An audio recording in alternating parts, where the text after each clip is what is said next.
Yo, welcome back to Crazy Ball TV. Big up to Mandem in the building already here. Thank you. I hope y'all can hear me. Thank you. You guys know what the deal is today. Community calling show. You know what the vibe is. Let me pin this in. Apparently, I have to go watch myself. People, hit the like button as you are walking in. Hit the like button. You know what I'm saying? Let's get this show on the road. Hit the like button, people. Hit the like button. Hit the like button. Subscribe if you haven't. The hell is this? She put this into. There we go. We're going. There we go. Big up to MK2. How you doing, brother? Hope you're doing well. I need to post this. Get out of here, man. Just pin message. There we go. Here we go. So people could come through. Hit the like button, people. Hit the like button. Hopefully no demons tonight. Yes. Hope you're doing well, Braden. I hope you're doing well. Big up to all of you guys watching us. Hit the like button as you come in and subscribe. This is a community call-in show. Come on in. Have your say. You know the deal. Yeah, man. Come on in. Come have your say. Big up to all of you guys. Hope you're having a great weekend. It's a chill vibe. I know a lot of people are stressing over some information that came out yesterday from somebody.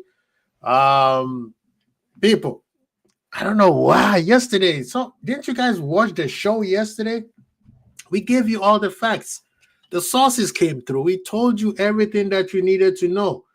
Why didn't you guys believe us and you end up going to listen to other people, man? Big up yourself, Daryl. How you doing, brethren? Hope you're doing well, bro. Good to see you. Hope your weekend is going well. I'm just wondering, why do Mandem decided to panic over a communication that came out? We told you that, let's jump on it. It's Isaac, right?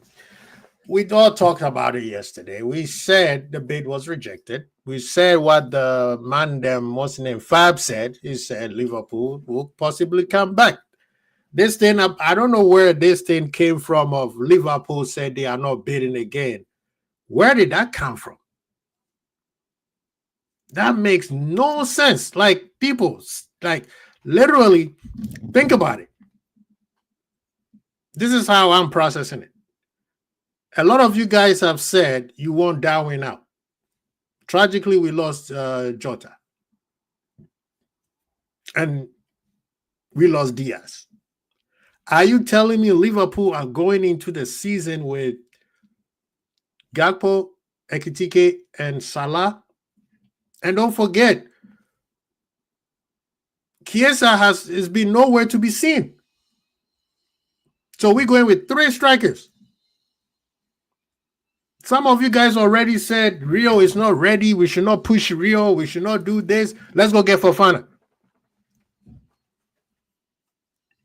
Daryl saying, personally, I don't think Isak is joining. Ben Jacobs said he either signed a new contract at Newcastle or he joins Liverpool. Can see him making a. Does that even make sense? Daryl, work with me here. Does that make sense? I know I don't want to mention Ben Jacob because I know a lot of people listens to him. A lot of people kind of like put him in a very high regards in terms of the judos. I'm just trying to make sense out of this. Big up to yourself, CJ. Hope you're doing well. Mandem, make sense out of it. We tragically lost Jota. You guys want Darwin out. You wanted Diaz out. Diaz is gone. From what we hear, and Darwin is talking to the Saudi now, right? The Saudi Pro League. So right now, Liverpool only has 3 strikers. In a position we used to have 6. Are you telling me Liverpool's going to go to the season with that adequate backup?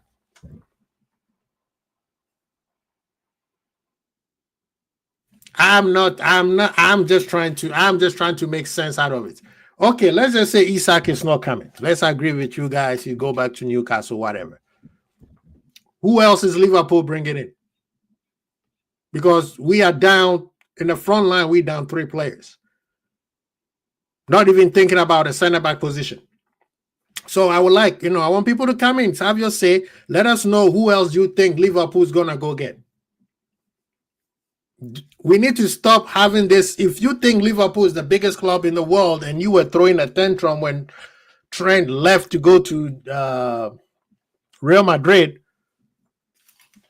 and we need to stop having this mentality of, underdog, or not even the underdog, like, let's pretend that it's not going to happen. So when it happened, no. It's either you are in or you are out. None of this wishy-washy stuff. So not that I'm picking on Daryl, because Daryl's my guy. We just trying to have we're trying to have a conversation. I'm trying to understand it. That's what I'm saying, right? I think Daryl said something as he said, I think he stays. Daryl, you say he's joining and then he isn't. Make your mind up. He isn't, CJ. I was on Isak signing. I just don't see it now. Okay. I keep switching, bro. I see you do it every stream. He said you, basically. He said you keep switching. I actually said yesterday and today he won't sign. Okay.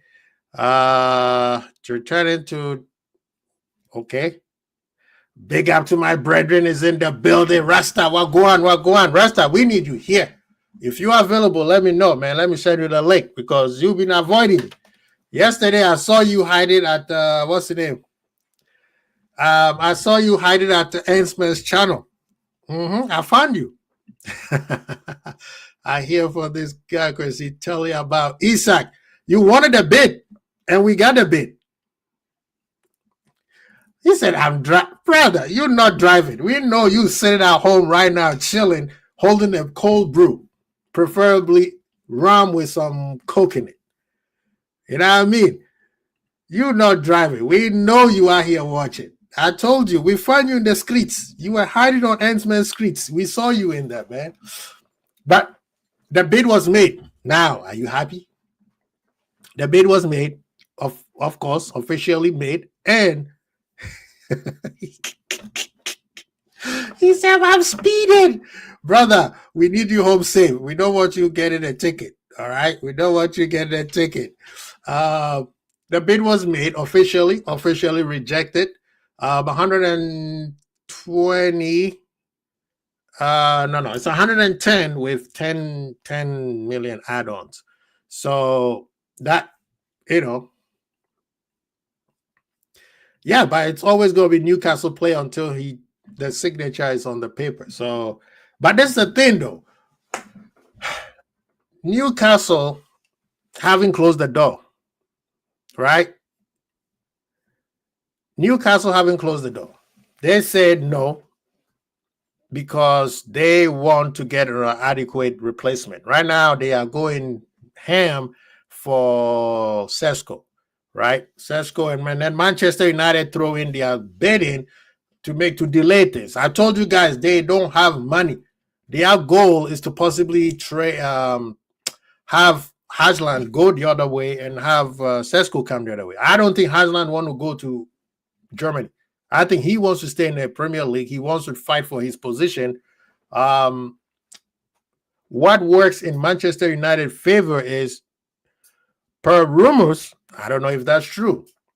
Per rumors, RB Leipzig likes Haaland. But does Haaland want to go that side? That's the problem. Right? He doesn't want to go there. That's why the whole thing is stuck. Newcastle have presented a project. The player needs to make a decision. From what we're hearing, he has made his decision. It just haven't come out yet. I think maybe Manchester United is trying to convince him to change his mind. So Leipzig don't care. They just want the money right now because they also need to go get a new adequate replacement. Number two, Newcastle right now, Wisa is also doing the same thing that Isak is doing. with Brentford, and he's not going to their training. He's not going to their I believe their camp. And because he also wants to move to Newcastle, because his thing is, bro, I'm 29. I want to play in the Champions League, which makes sense, right? The same thing that Isak is doing.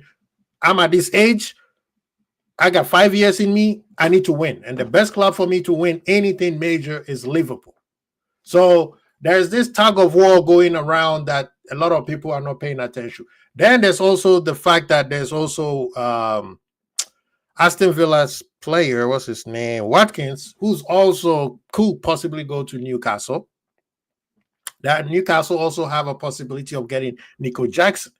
But right now they're fixated on Sesko, right? They're looking at Sesko as their prime target right now. So if the deal goes through, you're going to see things move really, really fast. Personally, I don't know why people are worried. From day one, we made it clear to you that there was 3 people in play with this situation. There's Liverpool, there's Newcastle, and there's Isak. Liverpool, all Liverpool has to do is bring the money. They can't go in there trying to negotiate. They just have the money. Isak has to make it clear to Liverpool he wants to come there for Liverpool to bring the money. And then Newcastle has to be willing to sell. Liverpool has always been the third factor in this. It's Isak and Newcastle. We always said this from day one. Now, have I believed that he will come to Liverpool? Yes. So I don't know why people are already panicking because Ben Jacobs said Liverpool are not coming back. No, what Liverpool did basically is also playing chess. I told you guys Liverpool playing 5D chess. I say 4, but my boy Ale or Redbird saying that 5D. Liverpool telling Isak, listen, if you at one point is feeling a little bit, kind of like, yo, are you guys, I'm pushing this thing as far as I can. Are you guys going to come bid for me? Liverpool say, oh, you don't believe us? Watch this. 110 million right there cash. 60 million guaranteed, like right now, 60 million cash, and then, of course, pay the rest in installment. Right now.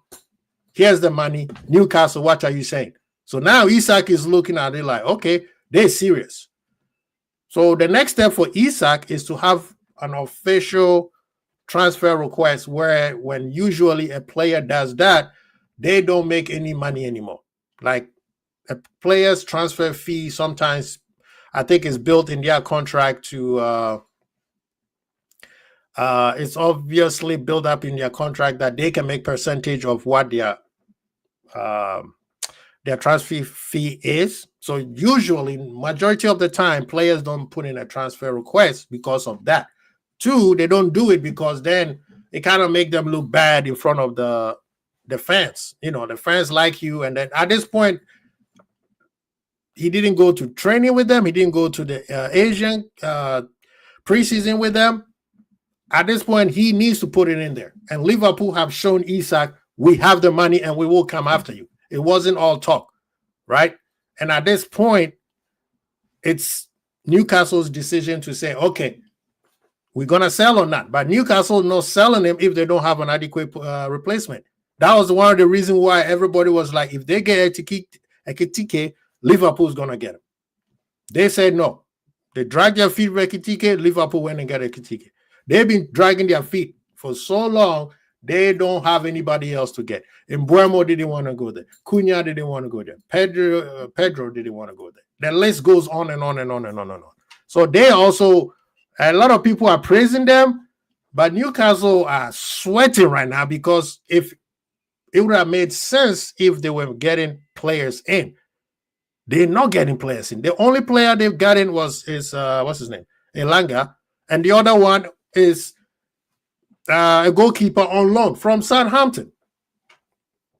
Yes, sir. Big up. He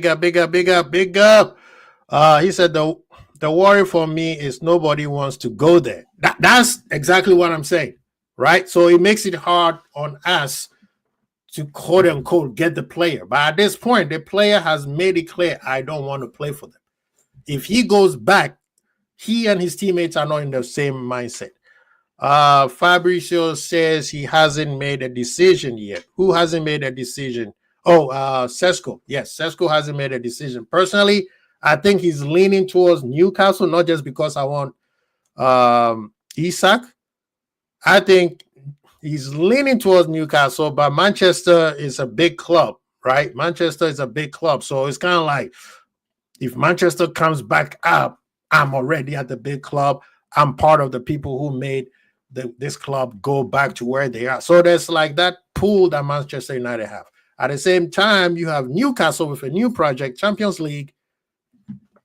It's hard. It's hard. Bradro is in the building. Wagwan, my brother. He said, Kwesi, big up. It's obviously the Issa saga is done. We should move on to sign Rodrigo. Rodrigo is not good enough. Listen, if Newcastle don't get at least 2 strikers, they and sell it.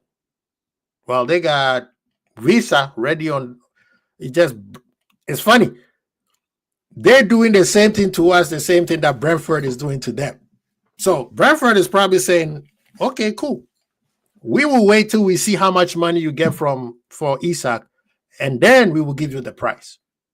So everybody's dragging their feet. And this is the part where Newcastle dropped the ball. Because they drag their feet so long and lack of direction and lack of planning, now everybody's saying, oh, we're going to wait. We're going to see how much money you're going to make, and then we will tax you. That's why a lot of people are holding on to their players. He said he's trolling. Liverpool will come back if Sesko accepts Newcastle. If he rejects, then there's no chance. That's a very possibility. Not that I'm disagreeing with you, Badro. That's a very possibility. He said, me and you got banned. Yes. What did you guys get banned for? What are you guys going around doing that you get banned for? So at the end of the day, it doesn't matter how much we bid. If they don't do business, there's no deal. True. That is true. That is true. What's good? Ozan, how you doing, brethren? I hope you're doing well. Yeah, it is a musical chairs. And the problem is somebody has to give. Newcastle need players. This is the funny. Oh, my God. If they don't sell Isak, they don't buy the players they need to get into the season. They need at least maybe 4 players. They lost a center back. They've lost quite a bit of players. Now you don't have a team to compete both sides of the competition. You got a Champions League that is very, very, very. See, the last time they were in the Champions League, it was the old format. Now you're going to be in the new format with extra games, more intense. There's no break. At the end of the day, see, with Liverpool, we just won the cherry on top of our squad, right? We could pause, go get a center back. I mean, Badro is like, go get Rodrigo, right? Or we could turn around and say, you know what? We could go for Leao or even go for Eze, right? Or your boy Fofana, like you guys want him. Because at the end of the day, I think Liverpool need 4, but there's a possibility that we will just get 3. 2 center backs, a winger, and then a striker. That's for me. He said, but see, with that Newcastle, they came in 8th the year that they went Champions League. But that's what I'm saying. They had no planning. If they had properly planned, they won't be in this the thing. He told them last year, I'm not going to sign a new contract because when he wanted a new contract, nobody gave him one. You know what I mean? So it's they put themselves in a very, very, very, very tough situation. But see, I wonder why all the Gehi talk has cooled down. Hope they bring it at least once. No, yeah, because everybody's fixated. Have you realized that the whole world is fixated on Liverpool and Isak? Rival fans are not even focused on their team anymore. They're focusing on us. Yesterday, when they read the line, Liverpool are not coming back, or when Newcastle rejected the bid, look how much parties was going around on social media and on YouTube. Yeah, Newcastle don't want to get bullied. Brother, you didn't read the whole thing. The interest today slowly is coming back again with people are still, I know Ornstein, Fab, and I think Joyce also keep saying Liverpool still the interest remains. As long as the interest remains, people can throw all the party they want. And just like Rasta said, if Newcastle get a striker or two, it's a wrap.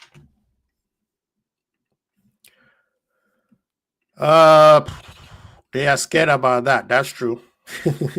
But that's what I said. They should have spent the money. They should have not spent the money. They should have taken the money, because the problem is they are outside PSR. But without enough funding, they could go right back in next season. If they don't qualify for Champions League next season, they fall off the league, just like you said, 8th or 10th. They are in trouble. Even if this, then they will need to sell Isak, Bruno, Gordon, wasn't it Donatelli? They would have to sell all those guys just to come out of the PSR next season. So they are in big trouble. Yes, they have money than anybody else, but they don't have PSR money. That's why they're stuck right now. The rules kind of like handcuff them. He said, Bon Rodrigo, he's donkey. He said, donkey poo, really? Rasta, you didn't have to go there. They have no spot. I think they just hired somebody. I think they just hire somebody, and that's the part where Eddie Howe is I feel sorry for Eddie Howe, but they left that guy hanging all summer. He wanted his players early. He said, Quincy, give me your opinion on Liverpool numbers. What do you mean? Expand on that, please. Expand on that. It's because, like all true big clubs, Newcastle don't generate the global revenue like we do. But see, their owners or the person in charge assume that just because they have money, everybody would have wanted to come to Newcastle. You haven't built anything yet. Yes. Our brethren is in the building. Ahmed, how you doing? Good to see you, man. I'm good, man. How are you doing? I'm doing well. I'm out here chopping it up with the folks. Keep Darwin and Ekitike get the decent way. About to get stoned, Rasta. You mentioned that name and Liverpool together. You about to get stoned. But right now, they say AC Milan is back again. I don't know if they will be able to afford him, but right now they said Al Ihal, if I said it right. Sorry if I did it. Yeah, I think you did. They are the ones who are making major move on the Darwin side, and even Darwin is kind of looking at it like maybe he may want to go there. So, yeah. But with all these things, with the Isak and Darwin, what's your opinion in this, man? I've been talking a lot with these people. You go ahead. You take over, bro. You take over. Honestly, I'm actually happy it's what Liverpool did. I think it's the best way to go. Mm-hmm. I think the intention, and I think I read it somewhere, was to show Isak that we can actually afford you. Mm-hmm. But at the same time, to show him that all the problem is from Newcastle, not from us. So maybe they have assured him that, we are going to get you, but this shows him that we can afford it, but we need your club to be on this side. Mm-hmm. And for Newcastle, I have no idea why they are playing hardball, because sell Isak, get the players you want, move on. It's stubbornness. Exactly. Stubbornness, it makes no sense. Where, aside the central back, I feel like we can't go into the season this way. Yeah. Anybody else we're adding is extra and is going to be for cover, but not as a starter anymore. Maybe barring Isak, but everyone else is going to be on the bench, even for the centre back. I don't care if we're signing Gehi or Saliba, they have to be on the bench because Konate and Van Dijk are good to go. So for Newcastle, I don't get what they're trying to do. Maybe they're trying to keep dragging it out until they sign someone. But the problem is, and I think we saw the same thing with Coutinho when we tried to delay him leaving. He played absolutely nonsense that season until he left. So if they keep him, he would play nonsense. And come January, knowing how Hughes and Edwards work, you probably offer them 70 million because they feel, you know what, we're not doing 100 anymore. if you're not taking 100 now, you wait till January. We give you 70. If you don't want, leave it. Yeah. We'd wait till the end of the season again. So I don't get what they're trying to do. But I think what I want Liverpool to do now is just move on, do other things, try to sort out other things. And I think for Gehi, they're waiting till the end of the window because Crystal Palace will give in eventually. Yeah. And even for Crystal Palace, I feel they're also just playing stupid, honestly. They are the dumbest one out of all of them. Sell Gehi, sell and go make money and move on. See, these clubs sometimes Gehi is not staying at Newcastle. It's not signing a new contract at Newcastle. I'm saying Newcastle, Crystal Palace anytime soon. No. Gehi is a top 6 center back. Yeah. He's an English international. He is not gaining better staying at Crystal Palace. Yes, you made him captain. You whatever. He is not. He is primed to move. He might not go to Liverpool. He might not go to Chelsea, but I guarantee you, he can go to Spurs. He can go to United. He can go to Arsenal and start. He can go to Real Madrid. I think that's a point where most people are not looking at. Madrid wouldn't mind having him on their bench. For he free. Might even be a starter. He'll be a starter. He's better than half of their center backs. All of them are injured. Exactly. And we have PSG who don't necessarily have a backup center back also. They also fighting with Bournemouth to get the other center back. You see what I mean? So you see, there's a lot of options for him. And I feel the best thing right now, Liverpool is the only people coming for him. Sell him, make your money. A lot of these players could do what Trent did. Just tell Crystal Palace, you know what? I'll think about it. Let's wait. Then just at the end of the season, tell them, yeah, I'm not doing this. I'll just go sign for Liverpool, and it's good business for us if that happens. I'm just worried about going into the season this slim at the back, honestly. I agree, and that's my concern. But I don't think they will go in thinking that, we got Gravenberg and Endo to play center back. I will have a fit. I don't care how much games we win. I will be having a fit with me and Slot. We will have to throw these hands. I do not want to see that. Right? At minimum, you need to bring one more center back. Yeah, that's minimum you need. Yeah. People, please hit the like button. Please hit the like button. Subscribe if you haven't.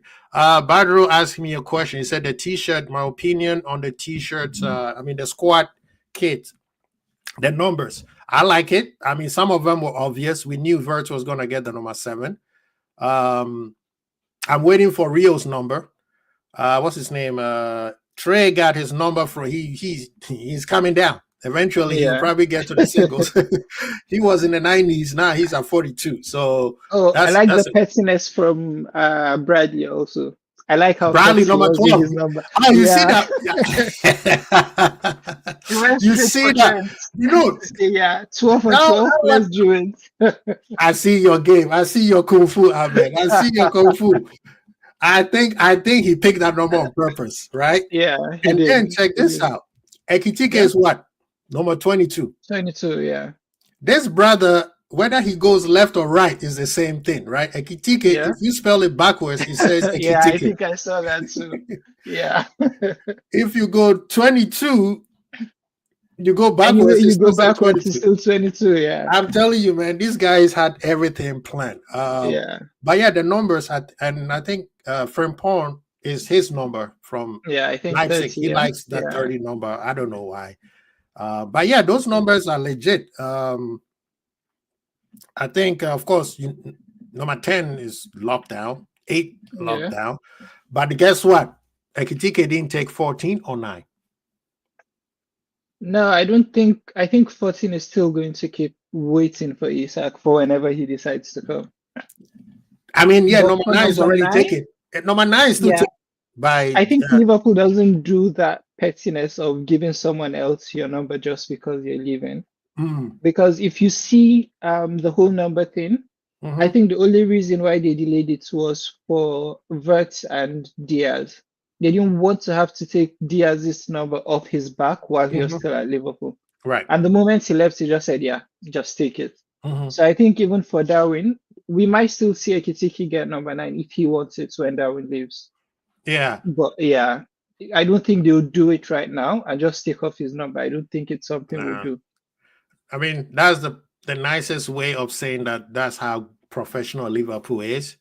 The other side, I'm not calling names. No, the economy is okay. Now he leaves. Everybody bring your uniform back. We'll replace it for free. We'll replace it. Yeah. No, but I don't think they'll do that. I don't think they'll do that. Yeah, but Liverpool have been, I think, from the front office have been direct, right? Yeah.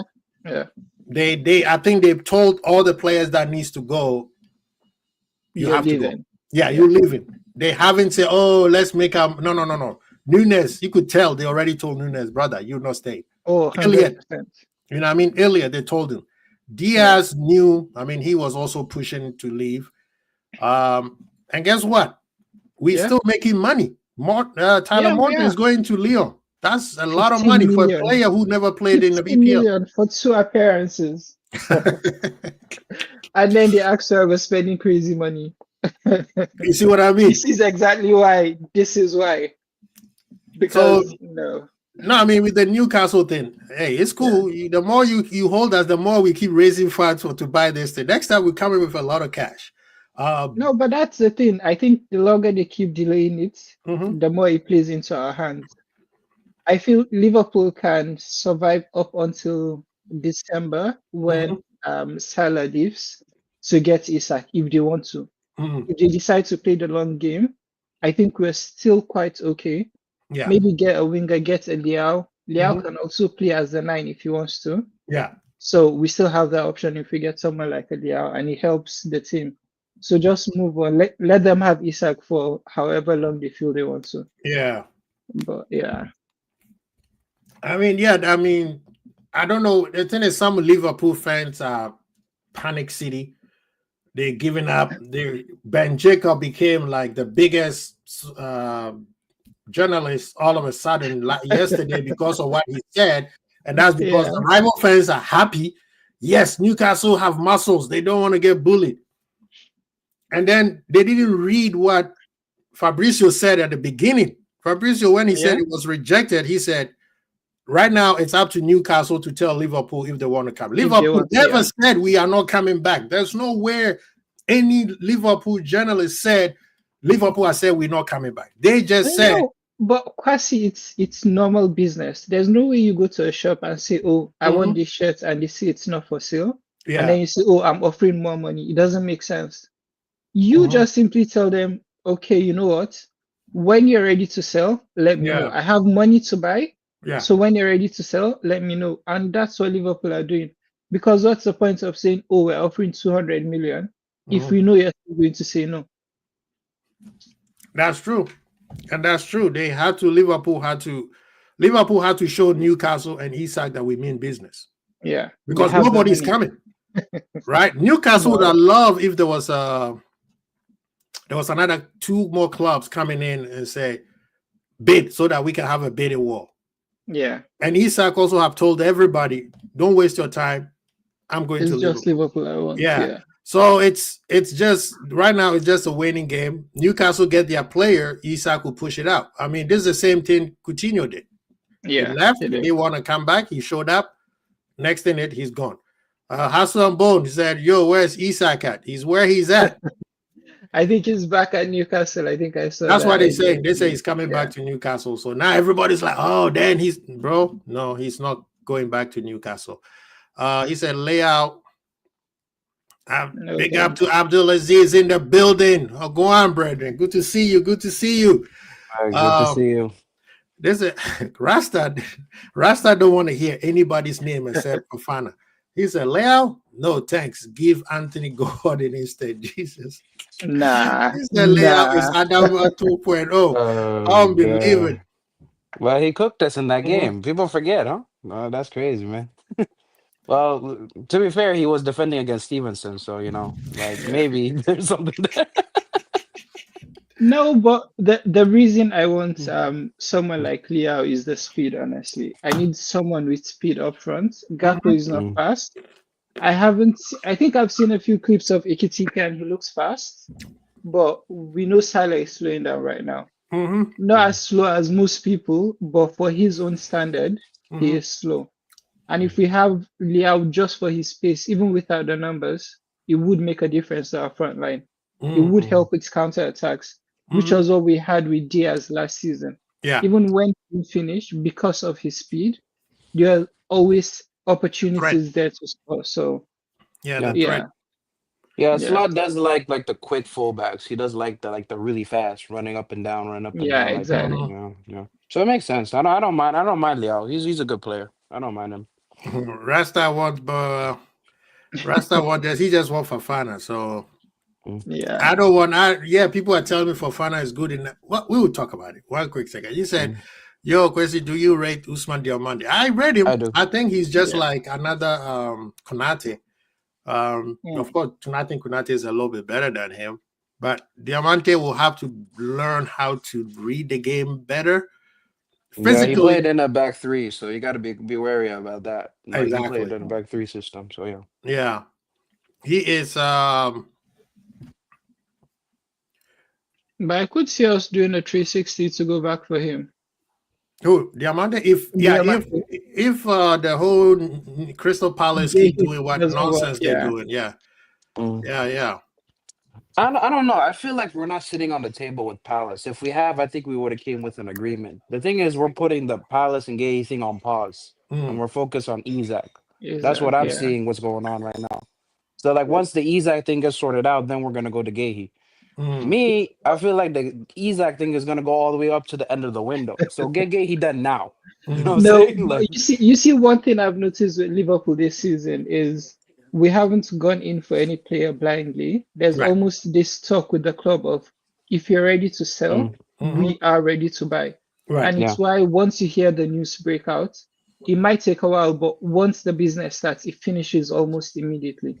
I think the only one that dragged out was for Verts, and it was because of how much it was. But when it came to Ekitike, it was probably a week. 2 days, a day, 4 days. Exactly.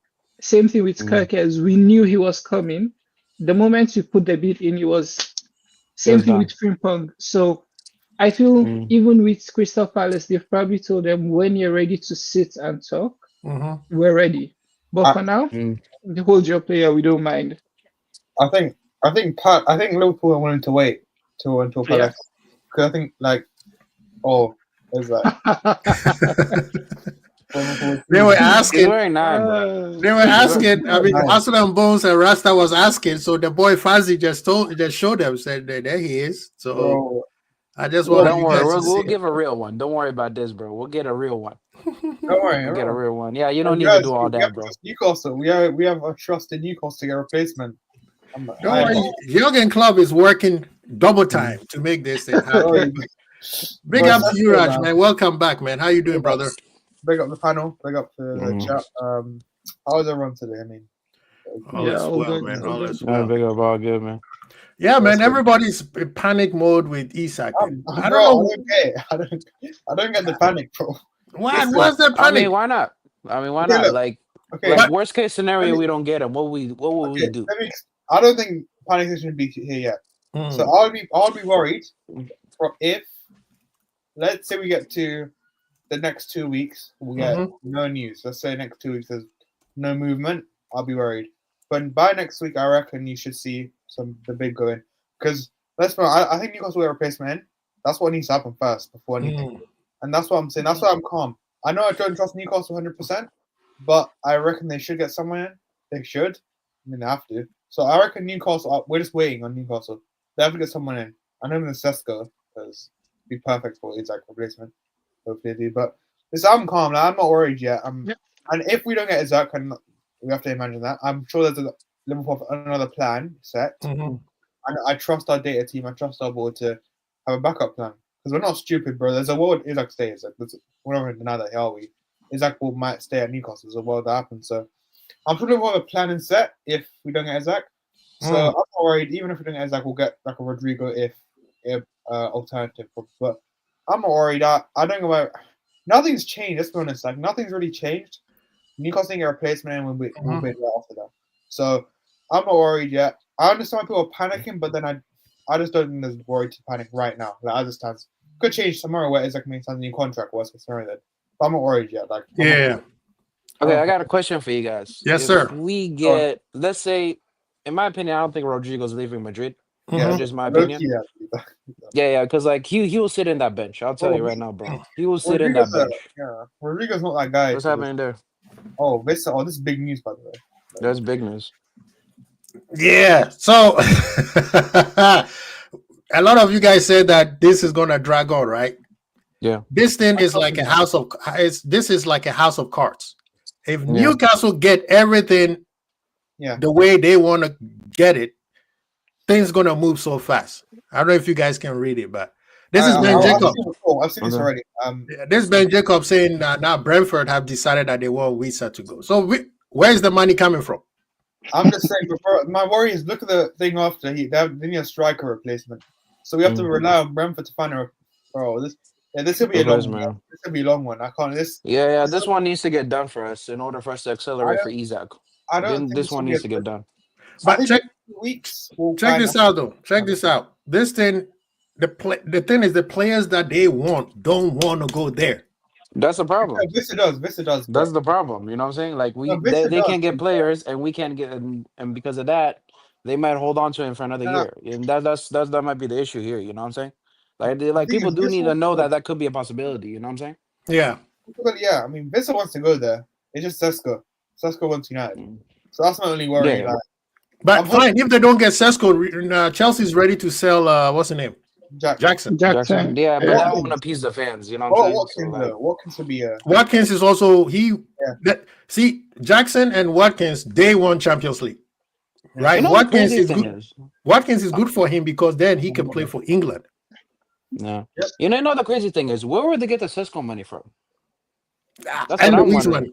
Sesko is going to cost a bit more. Like they actually do need the Isaac money to fund the Sesko. I'm still waiting. So I'm just saying, we just go. But like they can buy Wissa, but like Wissa because he's not going to cost like 40 million. You know what I'm saying? Mm-hmm. But like if they want to buy 2 or more players, they need to sell Isaac. And if you're gonna get Jackson, Chelsea is selling for less than 70 million. You need money for that too. Yeah. So that's what I'm wondering. No, but I'm also thinking of something else, guys. Yeah, with what Newcastle are doing right now, don't you think they're putting off some of the players they have from signing new contracts? Because for someone like Bruno or Tonali, looking at how they're dragging out Isak after he has done his bits for the club, and he's had an agreement telling them, look, I want to leave, I need to do more for myself, and they're dragging it out this way. Do you think it would affect the other players from signing new contracts? It already affected them. That's why I disagree with you, Ahmed. I don't think there was an agreement, but this was an opportunity that he wanted to take because Liverpool are building something big, and he wants to be a part of that. That's what I think. I think we. Okay, go ahead. I'm gonna say this real quick. Hassan Bosz, they are the richest owners on the planet, but they don't have operating cash. That's why they struggle. They can't even increase Isak's money because if you do, Di Natale, Bruno, and all those guys gonna be knocking, and then you have to start paying people 250,000. You ain't got that kind of cash. The reason why Mbeumo and Cunha and those guys didn't go there because the salary that they were requiring, Newcastle don't have. And if Newcastle were to pay them, it's gonna cost them a lot more money. Then Isak is coming. I want 300,000 and this and that. Now, but back to what Abdulaziz was talking about. The year before, he asked for an extension. He wanted more money to stay. Yeah, he got lied to. He was told by Dan Rashford, I got you. Dan Rashford gets a knock from Manchester United. He runs away, right? He dips. So Isak said, hey, we had a good season. Mandem said, you're going to give me more money. They were like, whatever.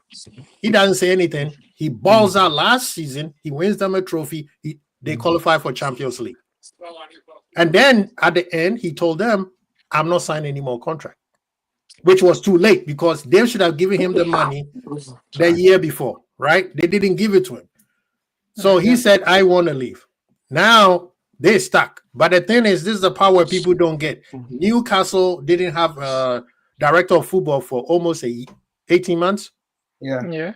And they were just relying on their cash, like Hassan was talking about the Saudi cash and thinking because we make it to the Champions League, that was good enough. And now they have realized it. There's levels to this big club stuff. For me, with Isak, right? I mean, it's either Newcastle get 130 to 150 million now this summer from us. We're going to offer big money for Isak, I'm sure about that. Or next summer they get 100 million because no club's offering this much next summer. Like, we're willing to pay over the odds. I don't think Isak worth. I think the release clause will be 150. That's what I think. No, that's why they want him to sign. They want him to sign. He's not and he won't sign. He won't sign that. He won't sign because if he signed, then he's not going anywhere. He wants Liverpool like ASAP, but I'm pushing for them with the whole. And we've done our bit. It's just the club we're dealing with right now. Newcastle can't even. Exactly. And you know something I feel about Isak and why he's pushing right now is because we signed Ekitike. Ahmed, while you are answering this, can you maybe Hassan Boss don't get me? Can you explain to him why all the cash that Saudi Arabia has still they can spend because of what? Please explain to Hassan Boss. Yeah, Hasselborn. See, the thing is, with most of these clubs, there's a limit to how much you can spend because of PSR. If they let clubs just spend as much as they want to, you'd have clubs like Man City buying players for $1 billion. No, it's not FFP. Just to go get it. It's not FFP. But like, there's FFP and then there's PSR. Yeah, there's two of them. PSR. Yeah. So for most of these things, you have to be careful. So when you generate a particular amount of money, then you can't spend. And you can see even with Liverpool, as much as we are safe, we're still selling players because if we don't, it would affect us in the next 2 years. Yes. Maybe not right now, but then we'd get to a point where we can't spend anymore. So correct. That's basically the problem. Yeah. I was saying with Isak, I think he's pushing because we signed Ekitike. And like most people have said, if we go into the season with Ekitike as our main striker, and let's say by December he has maybe 20 goals. Right. I think Liverpool is just going to turn and say, okay, who is the new young talent around? Would sign him for 20 million. Come learn from him. We don't need Isak anymore. Right. So if he doesn't come now, we move on. Then he has to hang around for maybe Barcelona if they decide to sign him, or PSG if they feel they need a striker. I mean, but I think he wants to join because he wants to win now. I think he looks at the project. He said, if I'm in this team, I will win trophies now. You know, I think it's very simple. Like, it's not that crazy, you know what I mean? Yeah. But if you don't join the project early and he picks up properly, they don't need you anymore, which is what he's scared of. Because if that's why I disagree with you, Ahmed. I think we're treating Isak like how we treated Virgil. That's what if we don't get him this season, we're gonna come back again next season. No. I'm not saying we won't go back, but I'm saying the urgency for him. Not for the club, for Isak. Exactly. You have to look Virgil, at it. We didn't sign anyone else for Virgil. We waited. Yeah, that's what I'm saying. If like, we we're had gonna signed wait someone and we're gonna get else, him next season. Yeah, no, or but in January, that's what you I'm know saying. For Isak, we got Ekitike almost immediately, and we didn't Ekitike is like buy a safety him net. for You know what I'm small saying? money. Yeah, exactly. But what if your safety net works well? What if it works well? Yeah. One thing you can guarantee, I reckon, is Isak will be Liverpool player next 18 months. I think Isak will Liverpool player next summer in January. Because I feel like we've done so much work to get to this position that next summer, let's say, is Newcastle £100 million, we will be there. Even if Ekitike No. I'm not saying we won't go back for him, but I'm saying we won't be willing to spend that much because we don't desperately need him anymore. We can go back to Newcastle and tell them we're not spending more than 100 for Isak now because we have a striker that's decent. But at that time, Ahmed, he will be less because he has a year less in his contract. Exactly. So he won't go as much. You know what I'm saying? Yeah. He's gonna be less regardless. Big up to the Kennel joining us today. Thank you so much, Kennel Zuberi. But Aziz, let me ask you this. Reverse that and say in players' term, you're 25. You are basically about to hit your peak, right? Yeah. Strikers usually is 25, 27. That's where they take off. Do you risk the chance of playing another season and possibly getting injured and not getting that speed, that explosion, all that stuff? Already, he is not going to play left wing anymore, right? When he first got there, they were letting him play positions where, he was younger, fresher, so he could play. So he's looking at it like, if I go in right now, we taking off. Yeah. You see what I mean? Yeah. Isak wants to win. Like, you know, He that's wants why he to wants win. to join. Yeah, that's what Ahmed was saying. For Liverpool, we good, right? We good. Now, Ekitike can take off. Yeah. And then Isak is like, it's different. Yeah, but we've seen this before with players like Watkins. When Watkins was 25, 26, everyone wanted him. Aston Villa stoneballed him, gave him a new contract. Now he's 29, hasn't won anything, and he's begging any big team to please just take me. I don't mind sitting on the bench. And I feel that is where Isak is scared. Yeah, and I think also and another they decide thing. to wait, if they decide to wait till he runs down his contract, he'll be 28. Yeah, because he has 3 Who's years. willing to exactly? He might be on a free, but who would be waiting for him for 3 years? Because everyone would move on eventually. Yeah. So it's. But see, with the thing with Newcastle is they don't have the time either. That's what they don't get. They don't have the time either. They are assuming the project. Next year, Bruno's looking at it like, I'm going to City. Or I'm going to... Remember, Manchester United is building a project. If they come in with an attractive bid and said, do you want to come to Man U? Then what Hassel-Bone is talking about, big club, small club, becomes apparent. Because Bruno's eventually is going to be like, I got to move on.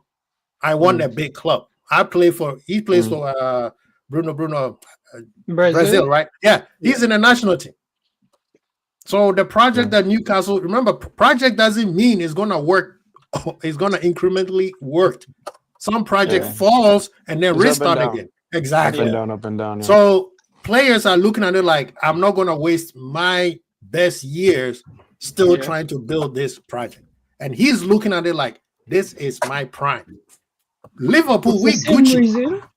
It's the reason why, of all the players that have left Liverpool, I think Sterling is the one I'm never angry at. I feel he needed to move at that time.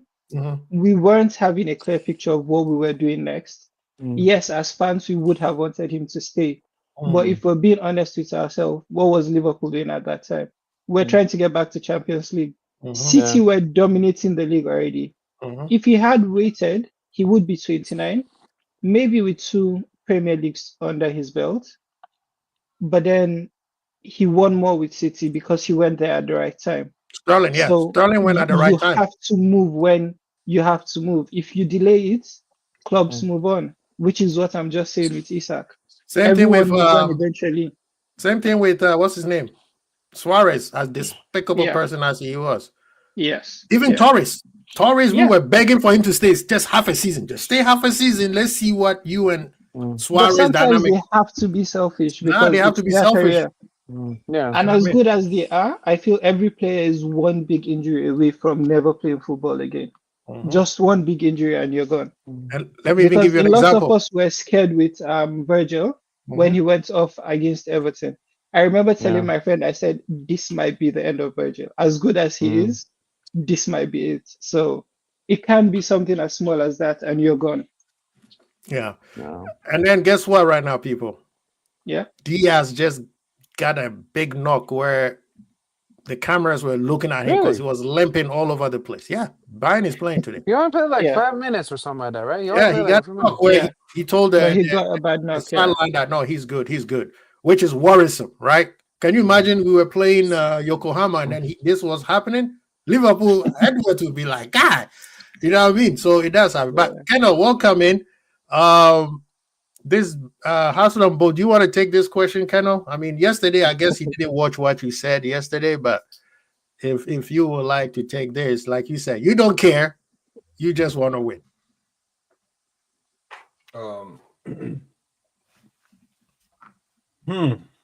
Will Slot rotate more this season or keep playing his favorite question? I'm going to paraphrase the question before I answer it. Yeah. Are we going to see a new manager at Liverpool or just do what Klopp do? That's basically the question. The question is, are we going to see Slot play his way or is he just going to play Jurgen Klopp? I don't think he heard you. You may want to say it back. Elevate your decimals, please, Kennel. Exactly. Yeah, because some people don't credit Slot with winning the league they just say, yo, man did it with Klopp's team. So now Slot's building his own team. This question is basically asking me, all right, are we gonna see Slot do his thing, or he's gonna keep doing Jurgen thing? That's basically what you're asking, bro. Because to ask if we're gonna rotate more, bro, the man picked up a squad and didn't sign anyone. So whatever you think the depth of that squad was, what is he supposed to do with it? Klopp's squad was never littered with depth. Man just had some favorite players and then some man on the bench sitting around, didn't have nowhere else to go or didn't even want to go anywhere. So yeah, Klopp didn't really rotate. Klopp don't like a big team. Is this a big team? Well, if you look at the team now, I'm not saying it's depth and quality, but there's a player for every position. We have 2 players for every position, even in the middle of the park. If you deep it, 2 left back, 2 right back. Maybe center backs. For now, no. But we are buying one. Yeah, so it's like, and it's only because one pick up a mad knock, and we sold one a little bit too early, but the money was good, so we had to jump on that. But other than that, bro, like there's damn near 2 players for every position, man. So will he rotate? I don't know, bro. None of us know what Slot's tactics are, bro. If we're really deep in it, like man came in and didn't buy any players. If you want to call Chiesa, great, because it's not like Chiesa was pulling us out of no 2-1 defeats like that. So I'm saying we didn't buy any players when we won the league. Now the man is buying his players and players he likes at the value that he likes and rates them. Bro, all we have to do is sit tight, man. I can't speak for what he's gonna rotate or not rotate. I don't even think the man has a favorite player type of thing. The man just seems like he's a footballing guy. If you have legs and you can run and you can do what he asks, I feel like he'll work with you. Right. That's what I've seen from him. Whether that means well, add on what Connell said. If you watch last season, all the players he brought from the bench, none of them were fitting the system. If we're being honest, we did see it with people like Elliott. He comes in, he's good, but he doesn't fit the system. Can I ask you a question? As you're elaborating on, I'm sorry I didn't catch your name when I was seeing the video. Ahmed. Leave up Ahmed. But can you honestly say you have enough data from last season's team, the way he plays, is the reason why he didn't rotate or not rotate? Like, there's not enough data there. Oh, no. I don't think there's enough. But what I'm saying is, with the way he was playing, it was just the first team that were playing perfectly to what he wanted. Every time we did try to bring someone in, it just didn't move smoothly. And I'm sure most people saw it, not just me. And it might be the players, maybe he doesn't trust them, but you could see us slowing down. Even when Jones starts, he does play well, but it slows down how we move. It was the same thing with when Szoboszlai was off. We were just playing rubbish for a few weeks. The same thing with when Gakpo went off injured. We couldn't get back to scoring again because it just felt like something was missing. Even with late Jota coming in, Nunes coming in, Diaz switching, it just wasn't feeling the same. So I feel like there are players who he feels, yes, you fit my system perfectly, so I can use you. And then there are some players who he just feels, yeah, I can't use you. Even with Kwanzaa, and I think that's why we sold him, because he never trusted him. After that first game of the season, he did start him a few times, but you could see he didn't trust him. He was always worried with Kwanzaa in the field. And as a coach, if you don't trust a player, it affects even the players themselves. Because now they're not confident in what they're doing because they know there's nothing they do that can change your mind for most coaches. And not every coach is like Klopp, who is willing to let you lose him the game. We saw Klopp do it so many times with Nunes. Nunes is starting, we are losing, and he keeps him in the field all through the match. And even you sitting at home, you're saying, take Nunes off. Put Van Dijk as a number 9, we don't care, but take Nunes off. He's missing too many chances. All right. Not gonna lie, low-key, Van Dijk in the 9, bro. That's fire. I'm not gonna lie to you, bro. No, you know. You saw those free kicks and in training that he did. Yo, you saw those free kicks, bro. That's hilarious. No, but it's just jokes. It's just jokes. No. It's dope. That's actually not a bad idea, bro. I'm not gonna lie to you, bro. You saw those free kicks, bro. You gotta get shot on them, bro. Exactly. So for most coaches, if you don't trust your players, it doesn't work. We see it with City, with Pep, when he used to drop Gundogan on the bench. He keeps him for like maybe the last 10 games of the season, brings him in for the last 20, 30 minutes, and he picks up because he trusts him, and the player also knows that. So for most of these players, if the coach doesn't want you, just leave. Let him get his players, then I feel he would rotate. Because now with someone like Ekitike and Isak, I feel if anyone is having a bad game, he can always say, come off, go on, because I trust both of you. Same thing with our midfield.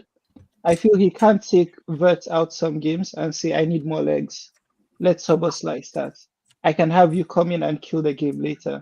But for now, we need to do a lot of running.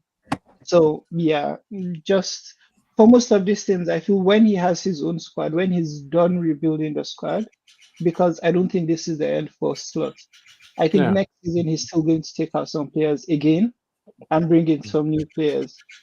So we'll see, because I still don't know what system he wants to play. It feels like last season he just wanted to utilize the squad he had.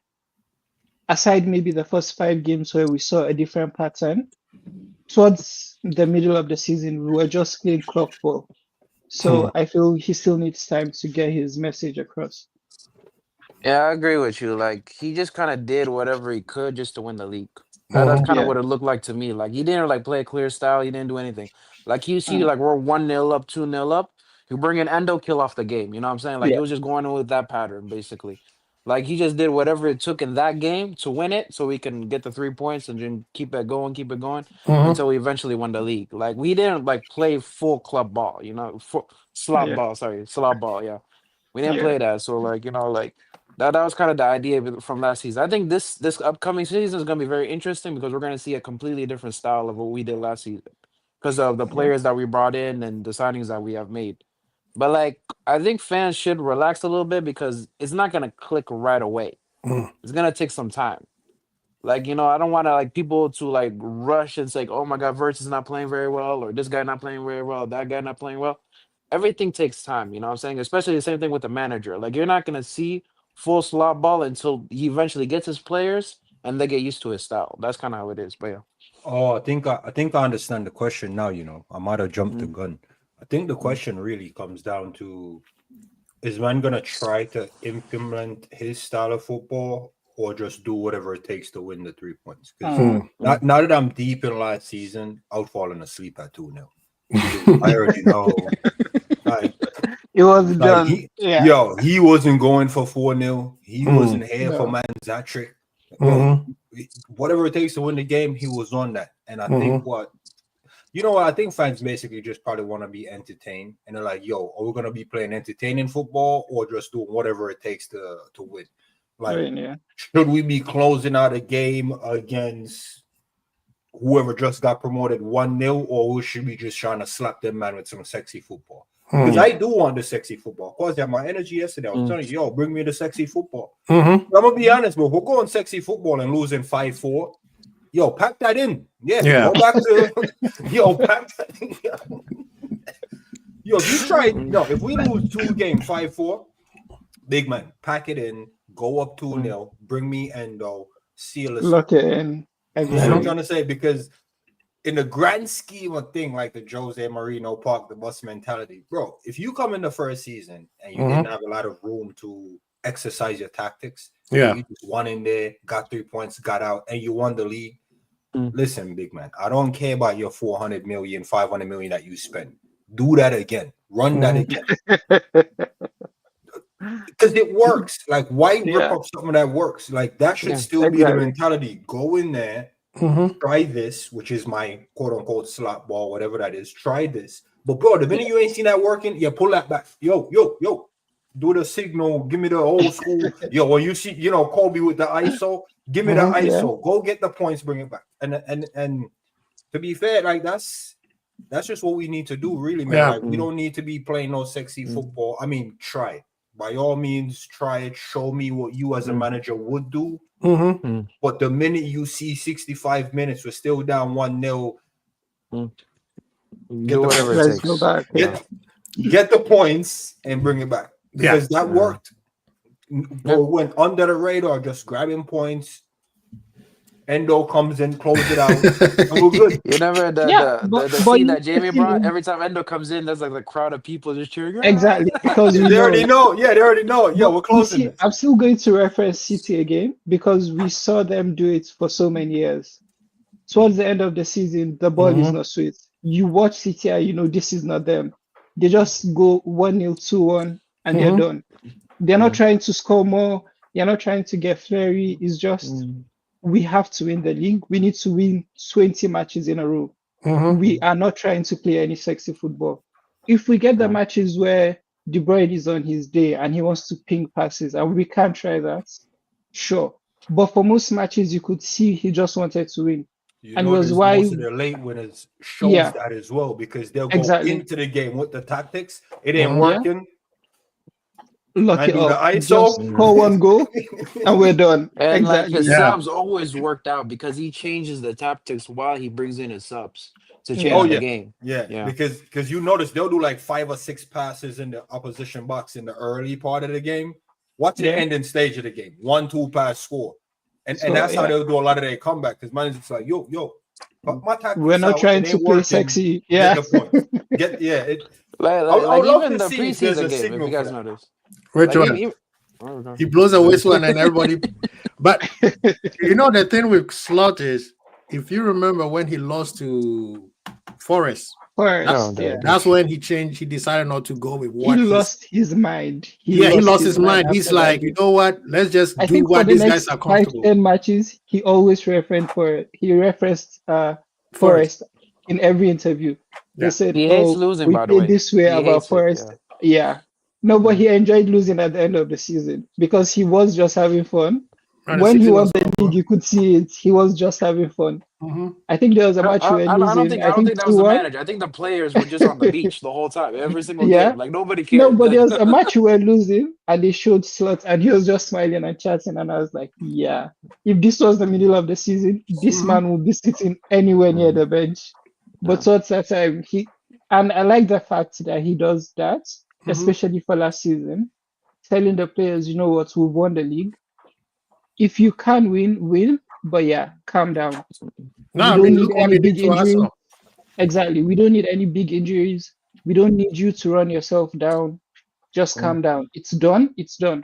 We are not going for any records right now. We already lost the record, I think, after drawing one match. I think Everton. But that match was like the 100-point record. Exactly. Like, that's what I'm saying. We couldn't do that. Yeah. So if you're not getting a record, what's the point? First season, 100 points. That's mad, by the way. I'm not gonna lie to you if we did that. But if you think about it, what's the point? If you win the league with 97 or 85, who cares? Because now, aside City and maybe, I think just City with the 100 points, that's the only season off your head you can tell me the points the winners won you with. Every other season, nobody cares. City won, Liverpool won. We don't care by how many points. Just win the damn league and go and sleep. So if I'm happy with Slot for now, honestly. Go and sleep. I was sleeping before we we lost the league with 97 points and nobody. We lost the league with 97 and nobody cared. Quasi, I'll pick up my phone. I'll be like, oh, that's who we're playing this week. Oh, all right, I'm sleeping. Game up in minute, bro. No, bro, that was a game. I'll check the calendar and I'll be like, yeah, the boys got that. Yeah, got that. Bro, that last season was the weirdest season for me, man. 30 minutes to Liverpool 2-0 up. I'm back to bed, bro. But check this out, Zuberi. That last season was the most consistent Liverpool has been since FSG came in. Yeah. No, we were actually no. Can you elaborate on that? 18-19? No, 18-19 was better. The year that we won the league, of course, we blow everybody, right? No, not the year. Even the year before that. The year we won the Champions League. Yeah, I think we were better the year we won the Champions League than the year we won the league. Yeah. So you guys say a lot, bro. Come on. I'll tell you guys why. Wait, didn't we win it with like 98? I mean, come second with like 98 or 99 or something? 97 points. No, and we won the Champions League that season. And we did the quad too. Like, can I explain why? No, Yeah, because you can't explain your logic. Because you don't, man. I'll tell you why. The year that you guys talking about, we won the Champions League. We came in second because we drew too many games. Consistency, bro. We came second by 97 points. 97 points. But this year we were winning every single game. The math. Yo, Quasi, go do the math on 97 points. We were winning every single game. We won 30 games, bro. No, that's the year we won the league. No. I'm going to check right now because I'm trying to confirm that. Check out how many times we drew this year to win the league. Remember, just like the Colonel saying he fell asleep by January, we have won so many games. The season we lost the league. I'm trying to check the numbers. Don't check it to the end of the season because we have to fight them to the end of the season. Do it to where we won the league. No, not for last season. I'm talking of the season. No, that was like 18 game win in a row, right? Like yeah. we won like 18 games in a row. And that was the year we won the league. Yeah. The Champions League, we were winning, but we were not.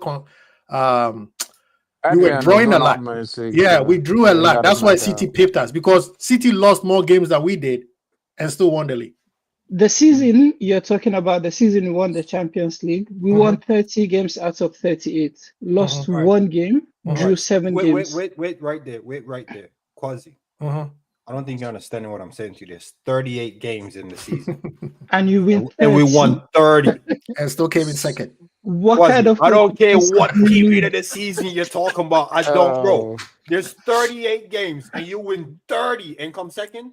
Consistency. Dude, we were mad good back then, bro. That was freaking consistent. But this year we won the league. We won the league in January, guys. The Arsenal thing that we were doing, losing in Champions League, drawing. Nobody cares about the journey. They just cares about the end. And I'm the journey of winning 30 games. Then I have no debate. No. Then I have no debate. If you're going by the end result, then yeah, you're right. But I'm just saying the way we won this league, we were the most consistent league and get slapped. Yeah, most consistent of the teams of last season.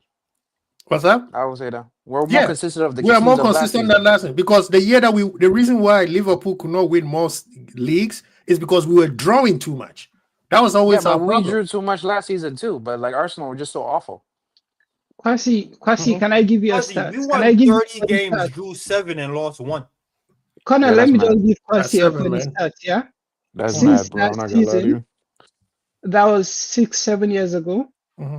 Up till date, no team has won 30 games in a season anymore. 30? No one has won 30 games again. Done that, bro. That's what I'm saying. That season, bro. That is how crazy it was. That was league winning 38 games. No one. And we lost 30, draw 7 and lose 1. Exactly. And still didn't win the league. And still didn't win the league. That was mad, bro. That was mad. We've had 6 titles out, and no one has won 30 games. So it was just an anomaly for that season for us not to have won that league. And the year that we won the league, how many games did we win? 28. Like 32 was it or something? No. The year we won 28. It's 28. Yeah, but we've never pipped 30. 30 we never got to 30 again. What are you talking about? Right. Sam's wrong. We need to investigate that league. I'm sorry. We need to. We need to investigate the league. Do it, bro. No, it makes no sense. How is math? It's 115 charge. It's already there. Colonel, the math that's not even math. The math that's not even math. How does a team? Players, bro. You need to investigate those players, bro. No, but check this out, right, Colonel? Check this out. Like you guys say, right? 30 over 38. Yeah. The team that we played against, they lost what 2-3 times that season? Who wins though? No. They had like 3 losses, didn't they? How many wins did they get? What team was that? City. The City team that won. Oh, the season they won 32 games, lost 4 games, and drew 2 games. We lost 1. And we lost 1 against City. That's how crazy it is. You see what I'm saying? Sometimes math does not make sense. Sometimes math does not make sense. That's why I said don't do the math because that's what you're showing. Yeah, that's crazy, man. Yeah. If we had you against City, the craziest thing probably would have happened. Would have lost the league by goals. Yeah, exactly. Then would have gone invincible and still lost the league. You know how crazy it is, Kendall. You did it. You go invisible and still lose the league. Don't win the league. That's why when people That's say, the only thing that aren't actually you trumped scared? that season, you know. Exactly. Other than That's winning why it, when people say, aren't you scared of Arsenal? I said, I can't be scared of any team again. exactly. After the nightmare City gave me, nah, I'm not scared. Nah. If I lose, I lose, but I know it can't be that painful. Because Yeah. every other season you lose the league, like with Arsenal, you can say it's their fault. For us in that season, how do you want to fault us? We were going on all four fronts. I think we got to an FA Cup semi-finals, if I'm not mistaken. We So won we the had FA gone Cup far and in. the Carabao Cup, I think. Yeah. Oh, you mean last season? The season before last? No. The season we years. won the Champions League. Oh, okay. Yeah. So we were competing on every front. City were out of the Champions League from the quarterfinals, so they had just the league to focus on.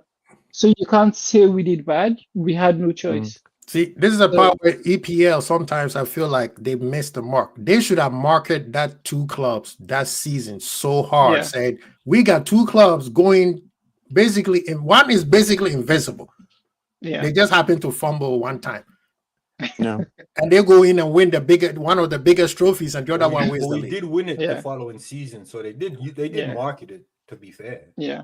Yeah. They did. That was like the new Classico at that time, bro. Like, you know what I'm saying? Like the Classico kind of died down a bit and people were just watching us in City. Yeah, You know what I'm saying? Going through those battles, bro. Yeah. Definitely. No, but the following season, that game at Anfield, that's where I knew we were going to win the league. Fabinho goal. That was an amazing game, bro. That Fabinho goal, I was like, yeah, this league is ours. The players were hungry. The players were angry. It wasn't hungry. They were angry because, bro, you know how painful it is that you guys just gave me the math, right? Yeah. You telling me I did that whole this season. You see what I mean? That's why the Barcelona game was do or die. Yeah. Oh yeah, that's why we killed them. That's why the Barcelona was do or die, because when what's the name? Company scored that goal against Leicester, I can promise you the whole team was watching. They all probably said, you know what, screw this. Let's go all Of all the people to score that goal as well. What's that?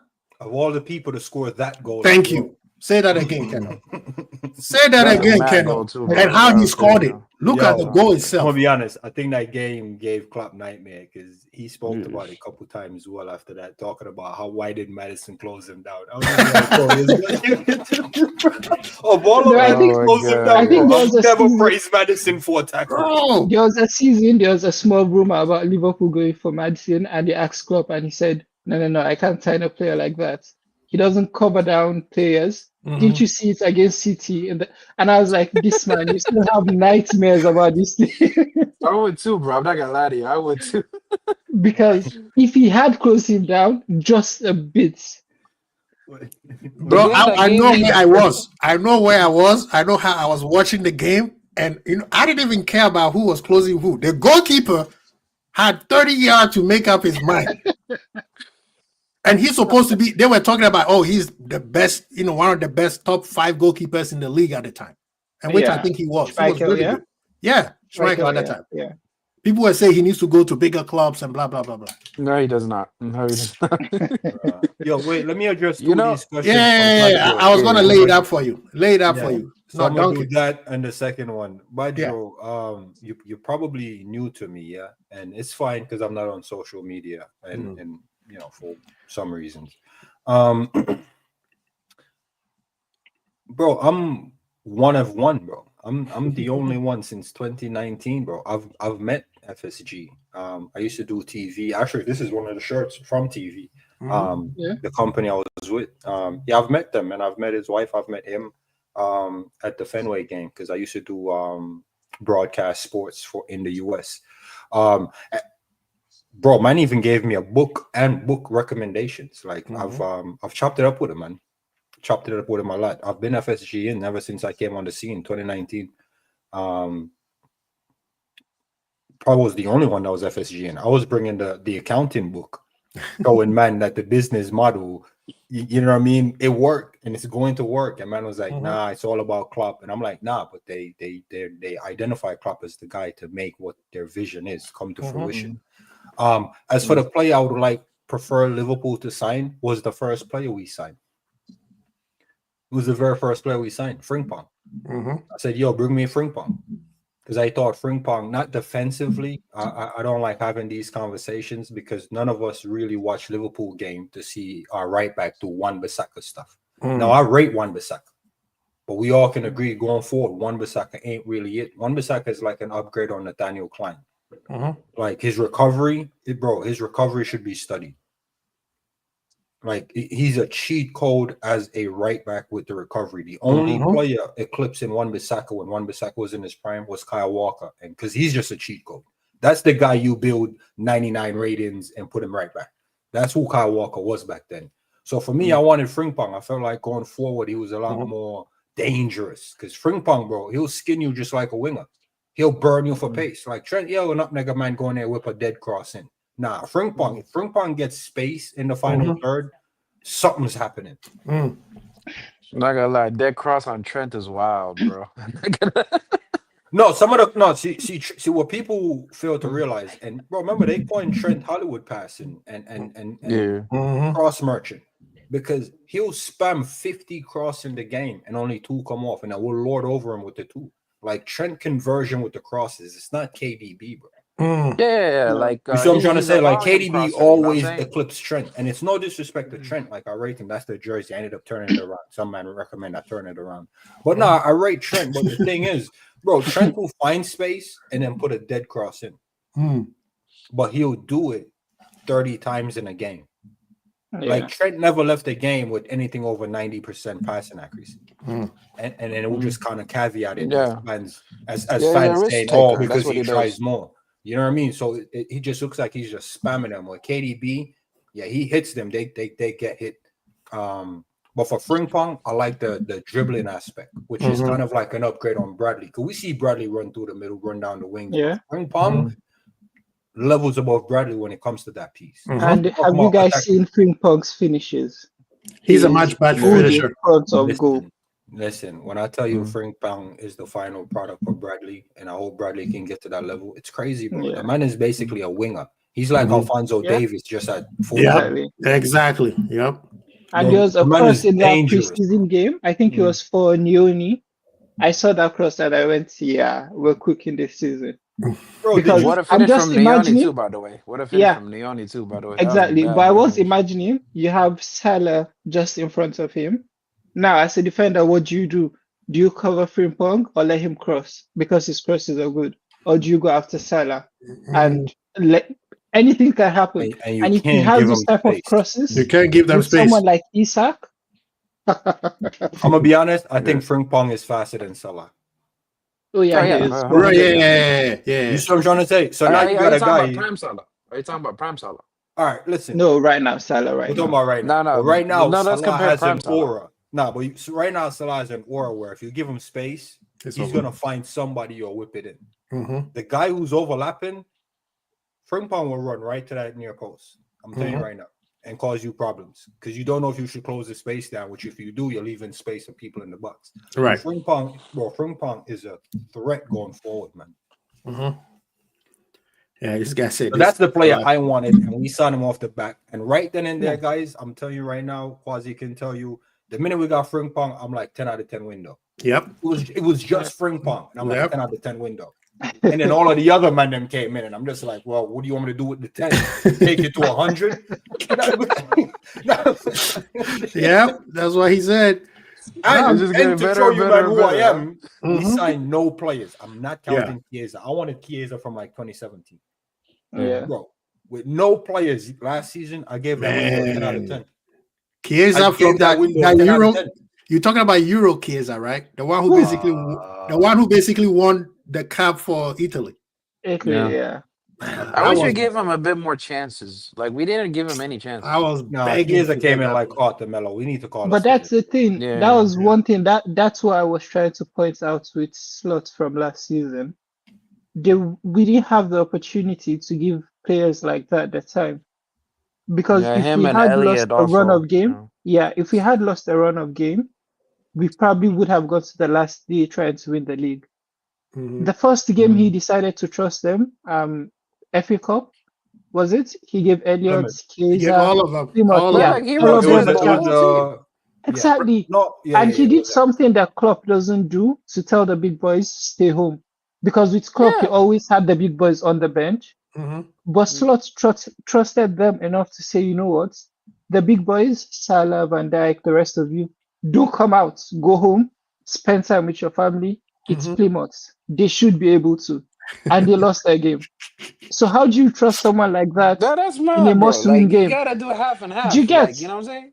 You gotta have some senior players. You guys have to understand that was his first season. Yeah, he was not playing. He was not messing around. He definitely learned because one of the things I could tell Quasi why I gave the window last season 10 out of 10.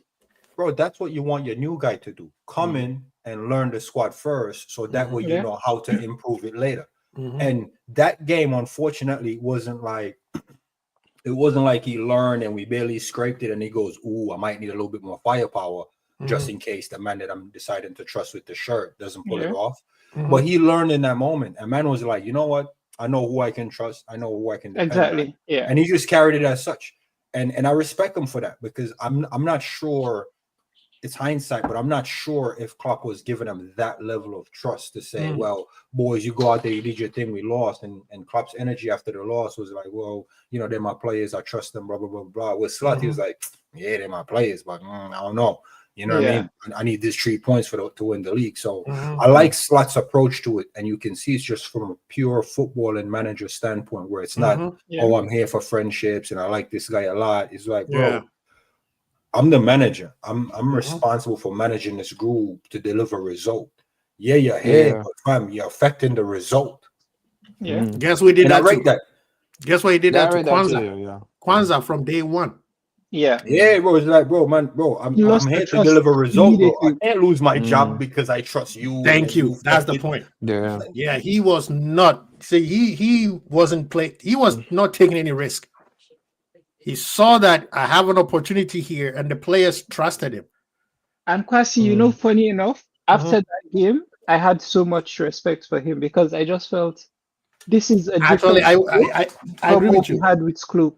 Yeah, because Klopp would have, and that's what was with Klopp, and I feel he would have won more if he was a bit more stubborn. Yeah, there are matches that we could all see who was playing rubbish in that match. But because he's a Klopp baby, he lets him finish the game. You could see with your eyes it's Nunes. It's Henderson. It's Quansah. It's Virgil. You could see who the fault was, and Klopp would just be like, "Yeah, just let him finish the game." You know, Slot doesn't do that. The moment you start playing rubbish, he's thinking, "You know what? Yeah, either switch positions or leave my pitch. We're not moving on this way." Yeah. You know, but like there's plus sides and negatives to like this kind of situation because like with Klopp is a lot better at developing young talent. If you guys notice, like he can take a player that's like from a 0 and he put him up to a 6 and a 10. The thing about what Slot does is like he doesn't give you that time to grow because like he'll look at you, he's like, nah, you're not doing this right. Take some out, put him in the other guy. You know what I'm saying? So that will hinder the other player's development when he does that. You know what I'm saying? But there's the thing, but it makes competition better. Exactly, it makes competition better because it means every time you come in, you either drop a 10 or you probably never get a chance again. Yeah, but I can't knock him for that. I can't knock him for that because if you to go back to your point about letting the players play themselves back into form, bro, result is on the line. Like I said, exactly. You can tell me about you're developing all these young talents and it's great and you're building, but you're doing that with no trophies. You're doing that with nothing to show for it. And for a new manager to come in with that mentality, I think it's chaotic. I've never looked at a game and say this out loud till Klopp, where I'm like, yo, get him off the pitch. Right. Klopp was the first manager to make me watch a game and go, yo, take him off. He never takes that player off. And he never takes that player off. And then by the time he do it, I'm like, finally. Like Klopp and the game's too late and all that. Yeah, watching the game, Klopp brought that out of me. Like, yo, why is he get him off the pitch. I just saw a comment just now about Jota. Yeah, we had no choice. We had no one. Exactly. Gakpo was still injured, and then we had Diaz to play that side. It was either Jota or Nunes.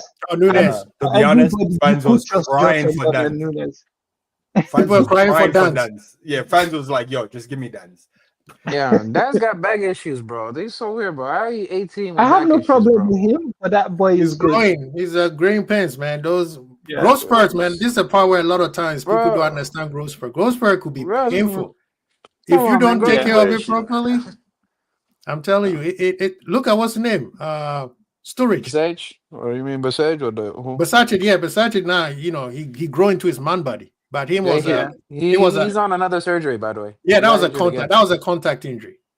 Yeah. But you don't want to become like Sturridge, where you sneeze and then you have to go. Yeah, that guy, they told us Sturridge is ready to go. He's getting dressed. All of a sudden, they're like, sorry. He sneezed and Sturridge retired in his 30s, bro. That's what I'm saying. that growth spurt sometimes, you see, for football, you don't see it because we don't grow tall enough, right? But you see it in basketball players. Look at how some of them walk. A lot of them get injured easily. But look at Dance and look at Rio. Their body type, very different. Rio's looking like Mike Tyson in his younger days, right? And then you look at Dance and it's like, this guy is about to fall. It's like a tree about to fall. Yeah. You know what I mean? But Stuberry's right. We were crying for Dance to at least come do something. Do something, yeah. Do something. Back issues, man. He's 18 years old with back pains, bro. What was he doing, right? He's 18 years old with back you know, to be fair, I don't like when people are like, oh, it's growing pains. What's really happening is just the intensity of the training. So, like, you're young. You come to this big man level, it's a different intensity. And sometimes the young guys, they just can't really cope with that intensity. Yeah. Because, it's cool going through the motion of, the youth training and stuff like that because it's at your level. But when you're a young man and we're like, yo, we got to condition you to play against men, it's a tough transition for a young guy to get to. So then you start finding out the deficiency they're having. And I don't like when they write it off as growing pain. The reality is you're not ready for this level. Physically, you're just not, because this level comes with double sessions. And bro, it was breaking down a lot of players. It's not just because they're growing. Even some of the older guys was struggling to keep up with the training, man, like Naby, Thiago, that was getting it's not just young guys. So just to write that one thing that's causing young men and old men issues, it's not growing pain. It's just the intensity. You don't have the intensity to keep up at this level. And that's just what it really is. Because there's some young guys that actually flourish within that session. And then there's others that break down. So what am I supposed to do? Overlook the young guy that's performing and then look at the other one? I'm like, oh, no, he just got growing pains. Nah, bro, you're just not at this level.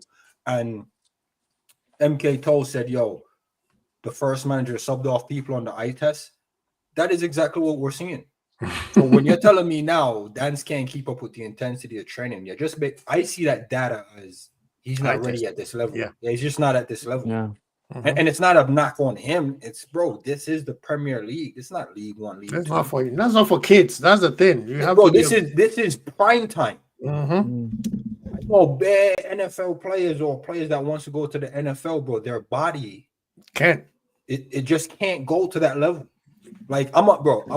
Say that again. People don't understand it. They don't understand that. I'm not telling you I'm the best football player or the most natural athlete there is. But in high school, I played baseball, football, and tennis and volleyball. And the one I decided to drop was football. And the reason why I decided to drop football, bro, because I'm like, if this one injury at football takes me out, all the rest of them is done. Like, I'm not really gonna pull up on no mad injury in tennis or volleyball. You see what I'm trying to say? Baseball? American football or no. I refuse to say soccer. I know we're American. I refuse to say soccer. Last time I said soccer, the man in England was cooking me, bro. But I did try out for football. Wide receiver. I got hit once, and I was like, yeah, I know. Listen. Yo, I'm an honest guy, man. When I did American football, bro, I got hit one time, and I still made a touchdown, but dude, man hit me in the end zone so hard. I got up and I just started thinking. I was like, wait, so every game I can get hit like this 5 times? Exactly. For like 20 years. That one hit, I was just like, bro, I took the helmet and the shoulder pad off, bro, and I was like, nah, I'm good, man. Yeah, I know. It was a great catch, and I was like, bro, that hit? Yeah, nobody should be hit like that. Nah. Even with the pads.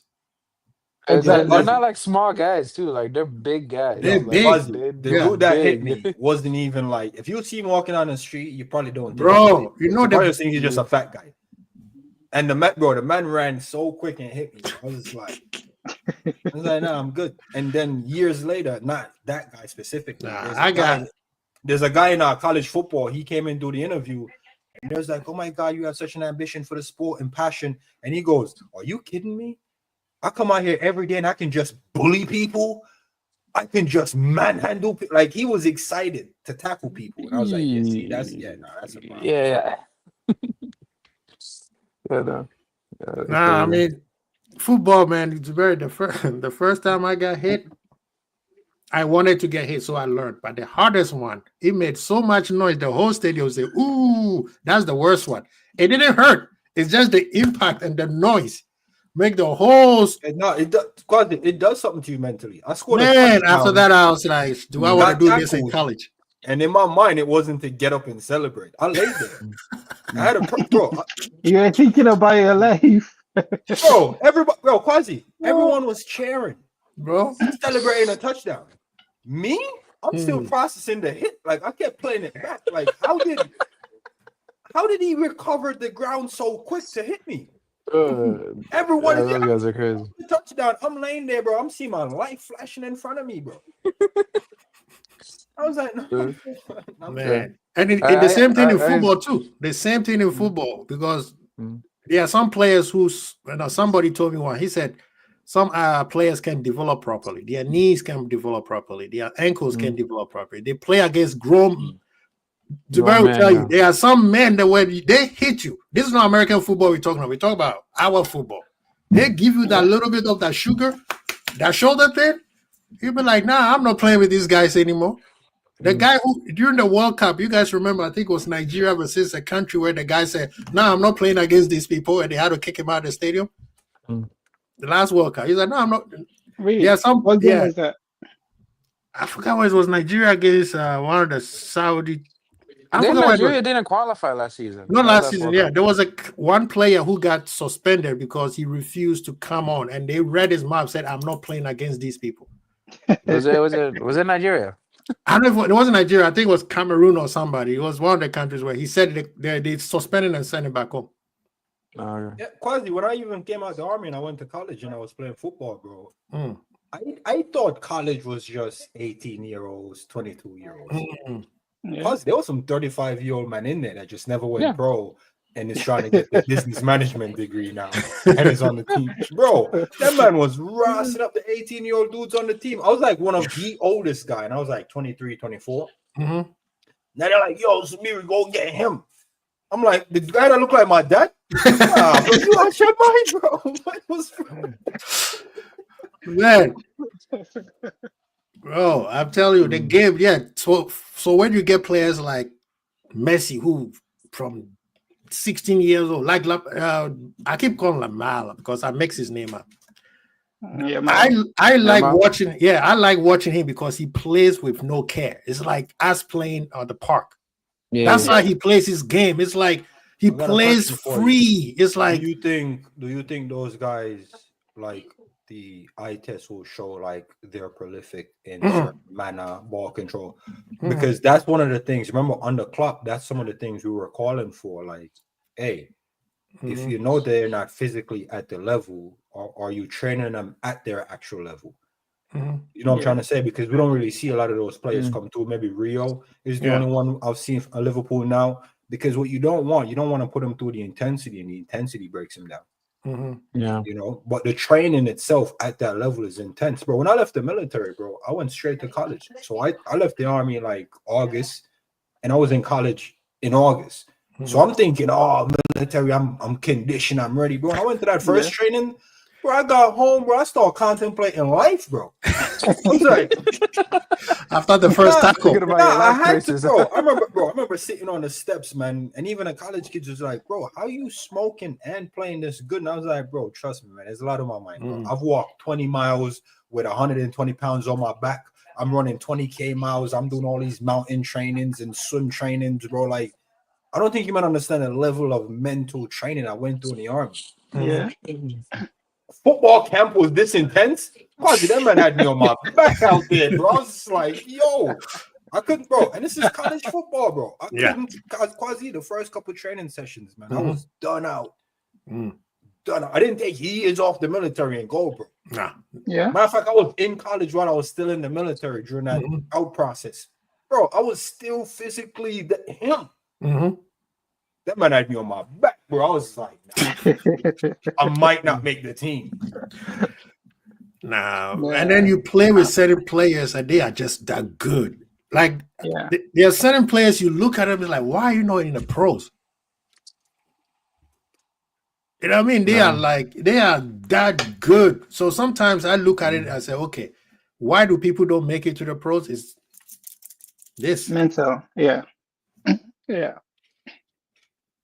You see what I mean? Is this, if you have this, sometimes your skill or your talent might not be up to par, but you could let this take you to the next level. Because they say 10,000 hours.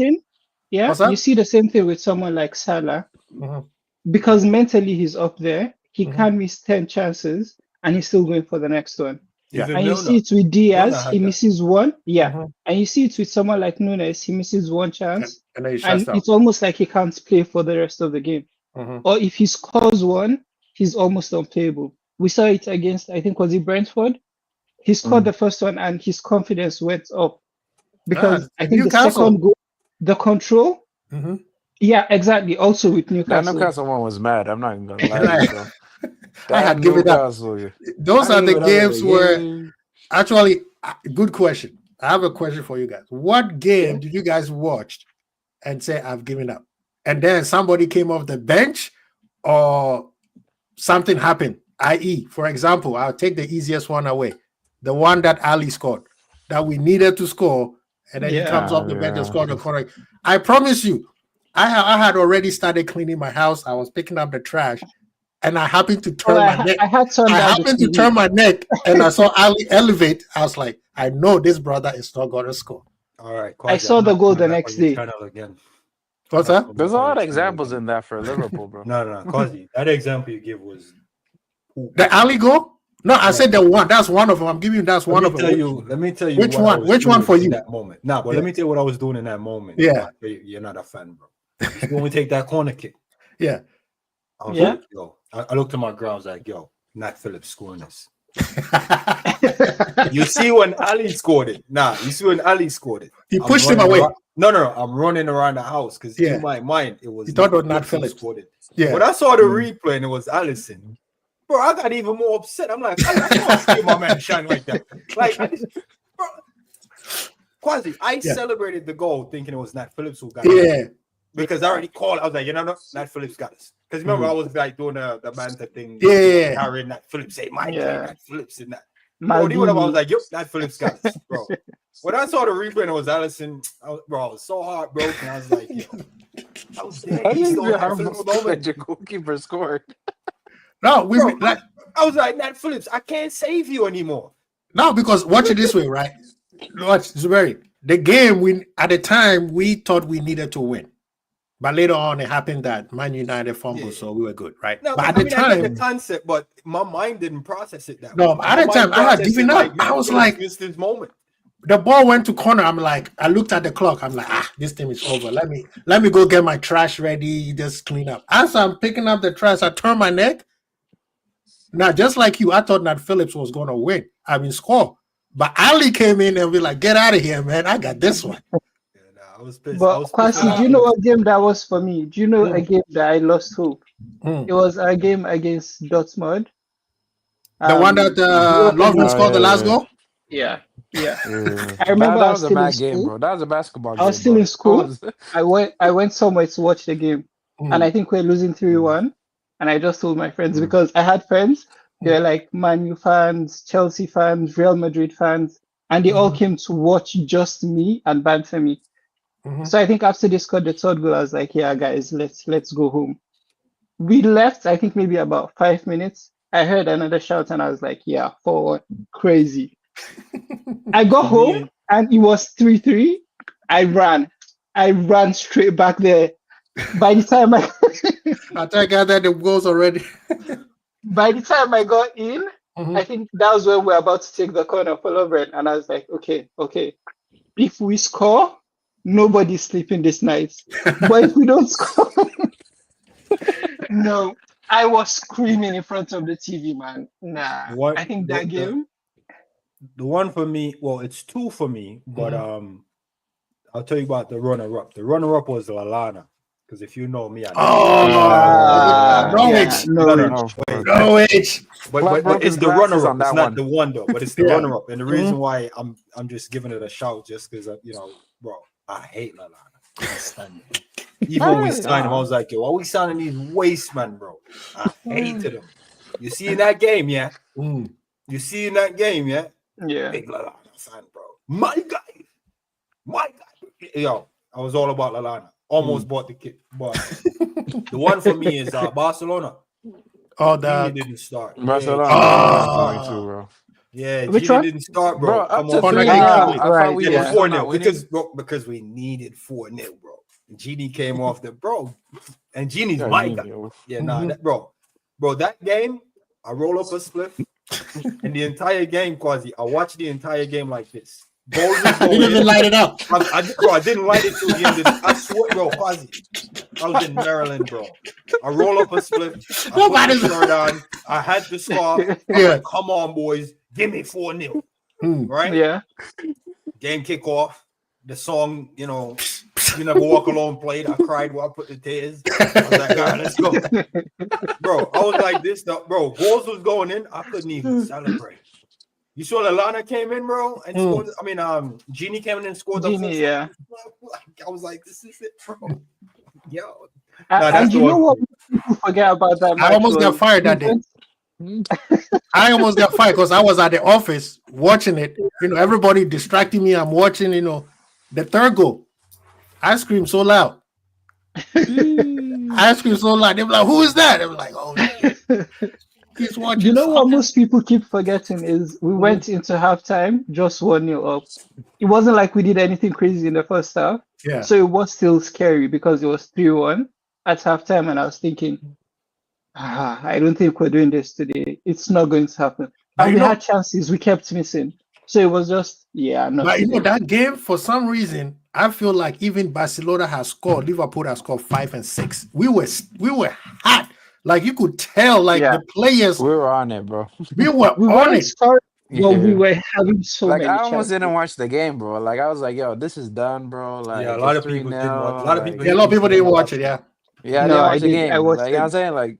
But once we started scoring 2 goals, I was like, okay, this looks interesting. Let's see what's going on here. After the Dortmund game, I learned my lesson. I sit and I watch Liverpool. Even if we lose, I sit there and I'm like, but I'm not missing the good parts. No, but I was like, it was like a bad weekend for me because we lost that Leicester game happened. Yeah, and this was the season was over for me, and I was like, in a bad mood, bro. You know what I'm saying?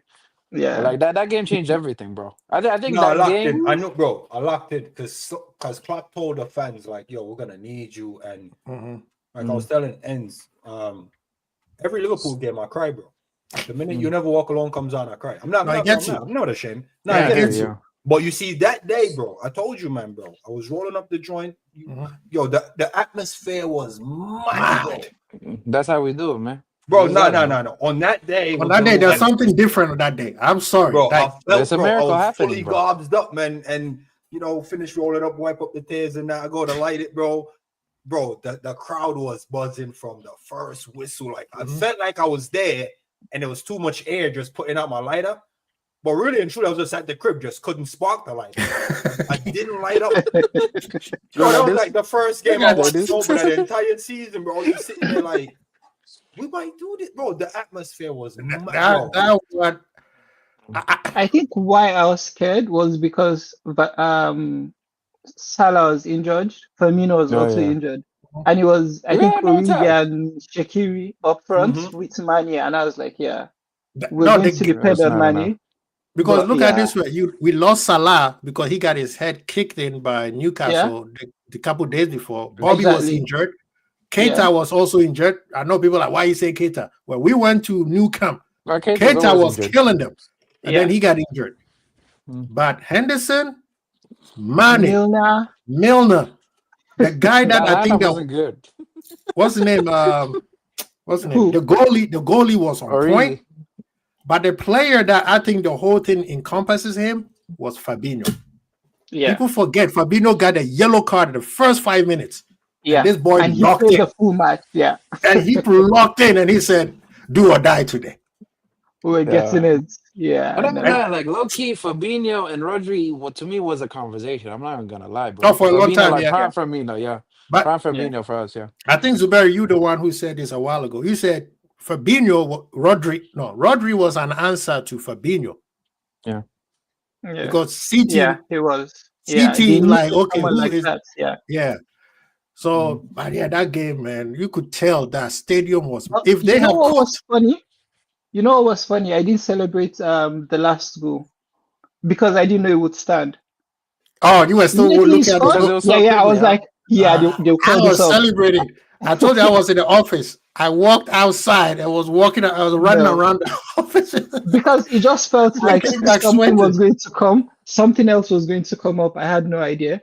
And then I saw everyone celebrating. And I'm like, okay, we're actually doing this. And I just kept quiet. I remember my friends were still trying to pull me around. You guys are winning. Shut up. Ahmed, 10 more minutes. Let's lock in. Let me tell you something funny. Yeah. I don't think Trent knew what he did, because if you go back and watch the celebration. Yeah. Afterwards, he was sitting in the dressing room, and then it hit him about what just happened, and he's like, "Oh my God." I don't think he knew what he actually did until the celebration came down. And he was, I think he was 19. He was 19 he was a kid at that time. So he was still a kid at that time. Nah, it was crazy. That day was a special one. It was like instincts, you know what I'm saying? That's why I like Trent, because like he just spontaneous like that. He doesn't he likes to take a lot of risk, you know what I'm saying? Like he just don't stop. Like, you know what I'm saying? Always, even though if it's stupid, he'll do it, you know what I'm saying? Even if it was stupid, he'll just do it, you know what I mean? For you guys, but a theory I have about Trent, I feel even if he had stayed, I don't think he's Slot's kind of player. I don't think Slot would want the type of risk he brings to the game. And if you saw last season, he wasn't going forward as much because the problem with Trent, which is different from Frimpong, is he doesn't have the speed to come back. If he goes forward, we are open there. He's not catching up with anybody. No. But with Frimpong, even if he goes forward, he has the speed to come back. At least, even if it's just to have an extra body, but he has the speed to come back. But with Trent, if he's going forward, we're having troubles at the back. There's nothing. The team will be a lot more balanced without Trent, because now we have like fullbacks who can go back and forth. Now we have a midfield that is stable. Now we have a full good center backs that they do their thing. Like with Trent, you have to build a team around Trent in order for you to get the best out of him, because Trent needs freedom to do whatever he wants. Like otherwise, like you're gonna struggle. You know what I'm saying? Like that's kind of how it is. No, but this the same thing that we talk about the Barcelona. Years past, Liverpool also they almost did the same thing at Stamford Bridge. Chelsea came to Liverpool and beat us 3-1, and we needed 3 goals to move forward in the Champions League. I think it was the quarterfinals or semifinals. And then Alonso scored a free kick, and we did 10, 15 minutes. We were like 2 goals up. I was like, they're not going to do it that day. But then this guy scored a banger. That goal game will not end. Even Drogba was like, referee, blow the whistle. Because every time they score, we score. And we just needed one more goal every single time. In the final minutes, the commentator was like, yeah, man, this is why the English league is so good, because anybody can beat anybody at any time. Yeah, I remember Gerrard was injured, so it was just Alonso and Torres. And they kept scoring. Oh, man. That was some good goals. Yeah, but big up Jimmy. Thank you for coming in. Somebody has a question for you, Kennel. He said, question for Zuberi. I know you are a big Frimpong fan. I guess you watch him more than me. Why do you think he will do well for us? Damn. All right, the best way I can put it, bro, is I'm a left back. I mean right back. High socks. You know what I mean? There's 2 players that I think, like, if I was to be a professional footballer, I think that's the level I'll be at as a right back. And out of the two, I would have wanted to be more like the Frimpong. And it's Dumfries and Frimpong. I like both of them because they reminded me of how I played the game, if that makes sense. Not like they're playing how I play it, but the way they play football is how I actually play it. So like I'm the right back, and if we're warming up and you don't know where I'm lining up, you probably think I was a winger, if that makes sense. Like Frimpong looks like a winger, bro. So you see man go right back with that type of speed and power and can go up and down the pitch. You're like, raw, who the hell is this guy? And that's how I play, back and forth. Like I can recover, I can go forward, I can do the overlap, I can whip crosses in. You know, I'll do some Ronaldinho tricks and skin up a man and get to the byline and, you know what I mean, cut it back. So that's why I like him so much, bro. He plays the way I used to play. I mean, I'm not telling you I'm playing at that level, but no, like I definitely identify my footballing game to his. Like, I like Trent, but I don't have the Trent free kicks in my locker. I don't even have the left foot like Trent, so like I can't really identify with Trent, and that's why I rate Trent so much, because I feel like Trent is like levels above anything I can criticize about, because I don't have a left foot like that. You know what I mean? I try to like practice on my left foot, but the accuracy with Trent and his left foot, there's no way I'm gonna tell a man I play football like Trent. I'm not. I'm an honest guy. But Frimpong, I played it just the way I play it, man, and I like it. And I've seen it work, bro. I've seen him at Leverkusen cooking, man, bro. The finishes, the composure. I'm just like, raw. Now I'm questioning myself. Like, I don't think I'm that composed in front of goal. I got bad slipper shot. You know what I mean? So I'm not saying I have the finishing like Frimpong, but now Frimpong is a baller for me, man. Like bro, just if I was Frimpong's age or a young kid or a younger version of me, Frimpong would have been like my favorite player.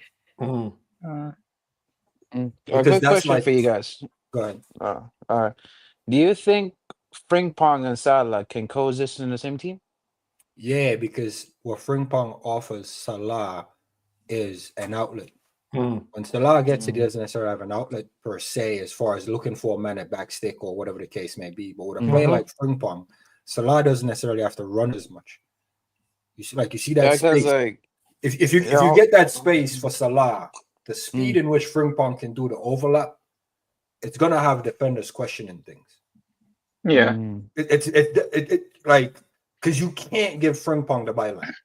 You just can't. And then Salah doesn't have to play touchline anymore. He can always be in the 18 where he can make the impact. But like that's how I feel like Salah is usually Salah. Like he puts him in byline and he likes to throw in the Travella passes into the box. Yeah. Like, you know what I'm saying? He's not gonna do that as much if Frimpong is there over like occupying those spaces. Like he's gonna come a little bit more inside. You know what I'm saying? So that's just like, because like he hasn't done it in preseason, if you guys notice it. He hasn't played them together at all in any game. Like, but some things you have to keep them. You have to keep them in your locker. You have to keep some things in your locker. I can see games with Frimpong and Bradley together if Salah needed like rest or rotation, and I like that dynamic. So basically, you get a guy who's older and doesn't have the pace, and the guy coming off the bench for him is gonna be burning. Yeah. So but like, you know, I want Bradley to be kind of an endo for the right back. So in games where we need to lock things down, take off Frimpong, bring in Bradley, and just say, lock that back. We're not giving up any chances, because I feel defensively, Bradley is up there. He's really good defensively. Maybe not going forward, but at his primary job, he's good. All right. So maybe bring him up about 70, I think Frimpong might be better defensively than people think. Like, because he's fast and he's strong too. You know what I'm saying? Yeah. Like he can get on pretty good tackles. You know what I'm saying? He just does it often, so people to know. You know what I'm saying? But he was a wing back. A wing back, usually people think that you just keep going forward. But the longs of you coming back and forth, that's not easy. Yeah. Did you man see Bradley against Leao? Well, yeah, he wasn't good. That midfield, nobody was good. No, but did you see the recovery of Bradley? Yeah, he couldn't recover. Like, he came back. He was running back a lot. Running back where, bro? Man couldn't even touch his shirt, bro. Why is he inverting? That's what I'm wondering, by the way. Why was he inverting? I don't know the tactics. I'm not even going to pretend to know. But sometimes they'll overlap. Sometimes they'll invert. It just depends on the pattern of play at the time. But what I was talking more so about was he couldn't catch Leao. and his recovery run brought him square dead on with my guy from Chelsea that I rate, Loftus-Cheek. Loftus-Cheek still sent him to shop. And I was like, nah, Brad, you couldn't catch the first guy. You squared up the second one and you let him send you to shop. You failed defensively twice. You failed on the recovery and you failed on the one-on-one. Yeah. They can't be playing like that at all in the Premier League, bro. And I guess that was awful, bro. Yeah, that's what Honesty is asking. If Bradley and Frimpong are pushing too hard, always gonna be that channel defender for us. It's just what it is. Yeah. I think the last two games the manager was just wanted to see players just them play. I think this match on Monday, we're gonna see more of an actual team work, because I think he's gonna play. All of them want 90 minutes because 2 games in one day. Yeah. So whoever starts, you finishing, and then whoever starts the second one, you playing the whole 90 minutes. Yeah. So, but before we get out of here, what do you guys think about Rio? I know Zuberi said he don't care; he just want to win. But I just want to ask, since you guys are here, would you guys think that he's ready to be part of the first team squad? Like, the manager should give him opportunities. No. Why and why not? Because of the kind of season we're about to have. I feel like if he doesn't do well, we would probably just have him dead, because everyone would come for him. I feel he needs one good season on loan, then come back next season. But yeah, for now, I don't know. I don't trust us with young players this next season, because I just feel there's so much expectations. You can't have a bad game. Everyone would come for you. And for someone like Slots who wants perfection, he can have one bad game and never start again. So just let him go out, grow, but maybe a loan to a team in the Premier League, maybe a Sunderland, maybe Leeds, but in the Premier League, learn how the league works. But for me, I don't think he's ready yet. I disagree. Me and the man them always talk about this. Like, none of you man knew Lamine Yamal being on loan. This is a banned sport. If you're coming into it, don't come into it and tell me, yo, try me out over there first before you play.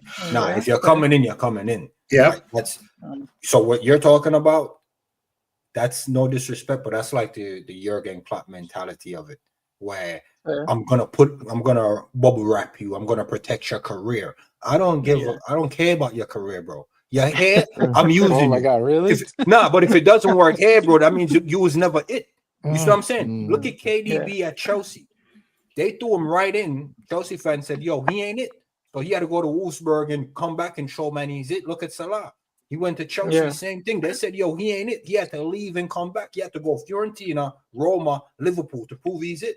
So if we have Rio now and we throw him in and you look at your eye test, Ahmed, and said he ain't it, and then other fans see that and said he ain't it, and we send him to Dortmund and then he goes to Dortmund and becomes it, that's the trajectory his career needed anyways. For us to be like, nah, let's send him down to League Two. Nah, bro, that's BS. I think that's what's killing the youths. Look at all the men that left City and Chelsea. They just left, went somewhere, cooked, and then come back. Yeah, but I think we had that with Rio. We had that with this guy. Yeah, but we did the same thing with Brewster. I don't know if you guys remember him. He was killing it first. Yeah, but Brewster wasn't getting a lot of minutes in game time here. That's what. But I think a better example will be Passage. I think a better example will be Passage because he got injured, and But like for me, as long as he's not the main guy, I'm okay with it. Like if he's like a 5th or 6th attacker, and we put him in against tired legs and let him dribble and have some fun, like not put a lot of pressure into him, just let him develop on his own time with the squad. Because we kind of have few attackers now. Like if we do pull off the Isak deal, we're only gonna have like 4 attackers. But even look at Foden.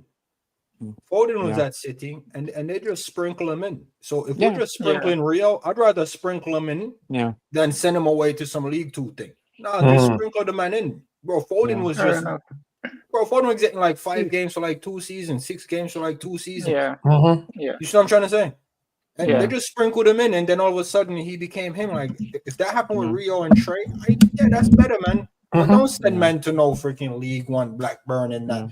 I'm seeing man going to Leipzig and getting no minutes. But Colonel, the thing is, they didn't give him a shirt number. If you noticed, when they were giving, I noticed that, but I don't know because they're waiting for a number to be freed up, or he doesn't have a senior contract, maybe.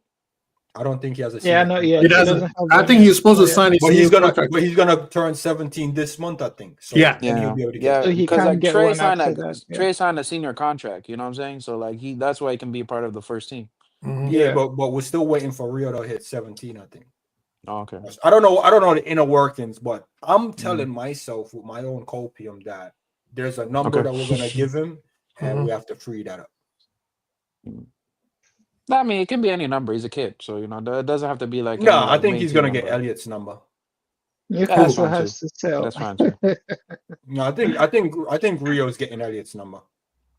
Yeah. Big up to K-Mac in the building. Well, go on, brethren. Good to see you. Good to see you. Hey, yo, Quasi, I'm gonna have to go hit up the range and get some reps in. Okay, man. Thank you so much for coming through, having man. to dip now, guys. So I'll see you guys next time. Appreciate you guys, man. We're gonna be here for a little bit more. K-Mac is in the house. Thank you. How you doing, K-Mac? How's everything going, man? Man, why are you silent? Why are you muting yourself?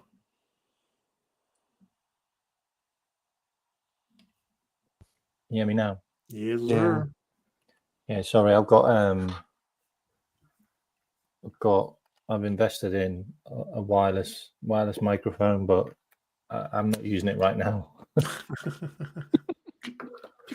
Why? But it's still connected. It was still connected. Oh. What were you all talking about? I was just asking. Trey, were you talking about Rio? I said Rio is Rio ready. Is Rio ready? I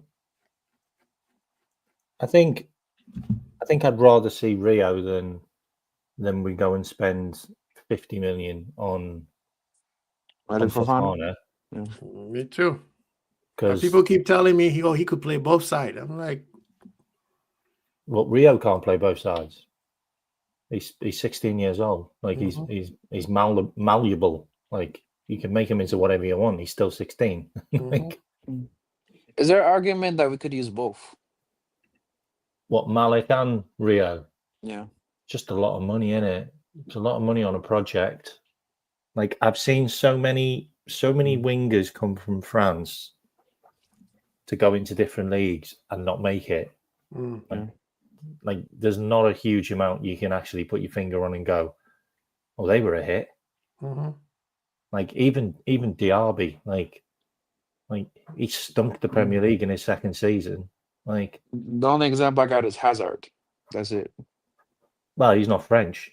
Oh yeah, he's Belgian, isn't he? He's Belgian. Yeah, Belgium. Yeah, but he came from the French league. Yeah, sorry. He's come from France. Yeah, he come from France. Yeah. God, yeah, I can't think of many Belgian ones. That narrows it down even more. Crazy thing is, Malik Fofana is Belgium. That narrows it down even more. I thought he was French for some reason. I don't know why. Probably the Fofana bit. Yeah, the Fofana family. They got a lot of players. Yeah, I mean, look, at the end of the day, like he's at a club that's in Europe as well, so he's probably not going to move to anywhere unless he gets a bit of game time. Because he's going to be a starter now, isn't he? Because Cherky's left. So, same club, isn't it? Lyon. It's Lyon, isn't it? Yeah. So same club, like so he's going to get game time. Because he came on as a sub a lot, didn't he? Yeah. So he'll probably go straight into the first team now. Right. Einstein Bomber. Oh, what's going on? Happy Leipzig view Newcastle offer for Sesko as insufficient. 75 plus 5. But that's what they want. Oh, the sell-on clause. They want that sell-on clause in there. They want Newcastle would do it. Chips and everything with that guy. Like seriously, they want everything. Like gold-plated toilets and everything for that guy.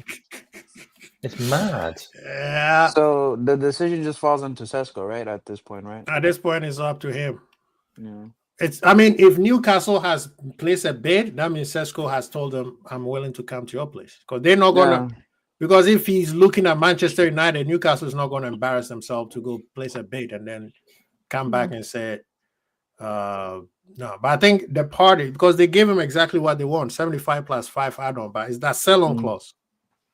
Because they know if he works out, if it works out, somebody's coming after him for 2 years. That's 120 million player right there. No. So they're like, yeah, we want a piece of that action. So I think that's where they stick it. And Man U will never do a sell-on clause. That's why they didn't get what's the name, Haaland. Well, Man U aren't really in the Sesko running because there's a complication in there where they want to throw in Rasmus Højlund as some of the money. And like they're not, Leipzig aren't interested in Rasmus Højlund. No, I think Leipzig are interested, but Man United don't want to sell. That's what I think the situation is. Well, Højlund, he doesn't want to leave.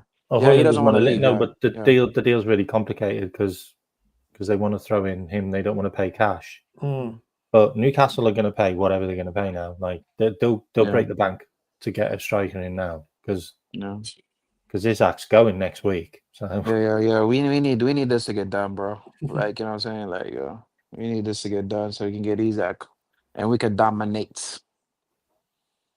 I still think as soon as the league anyway, even without Isak. But that's the thing. We just try to dominate. It makes things a lot easier. We try to make things easier on ourselves. I'm tired of running, stressing. You know those years that we were talking about, the 90, 30. You would think those are the best time to watch football. Those are the worst time as a Liverpool fan to watch football. You know how stressful I was every single game.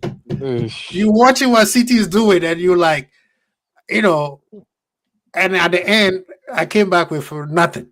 30 wins, 1 loss. I did it. It didn't matter. That was the worst. That was the worst. We won again, and then you're like, oh great, we're like 9 points clear now. And then City have like a game in hand. And just get 12 points straight. You just honestly, your question. As soon as you start banging, they will forget about Isak on the same day.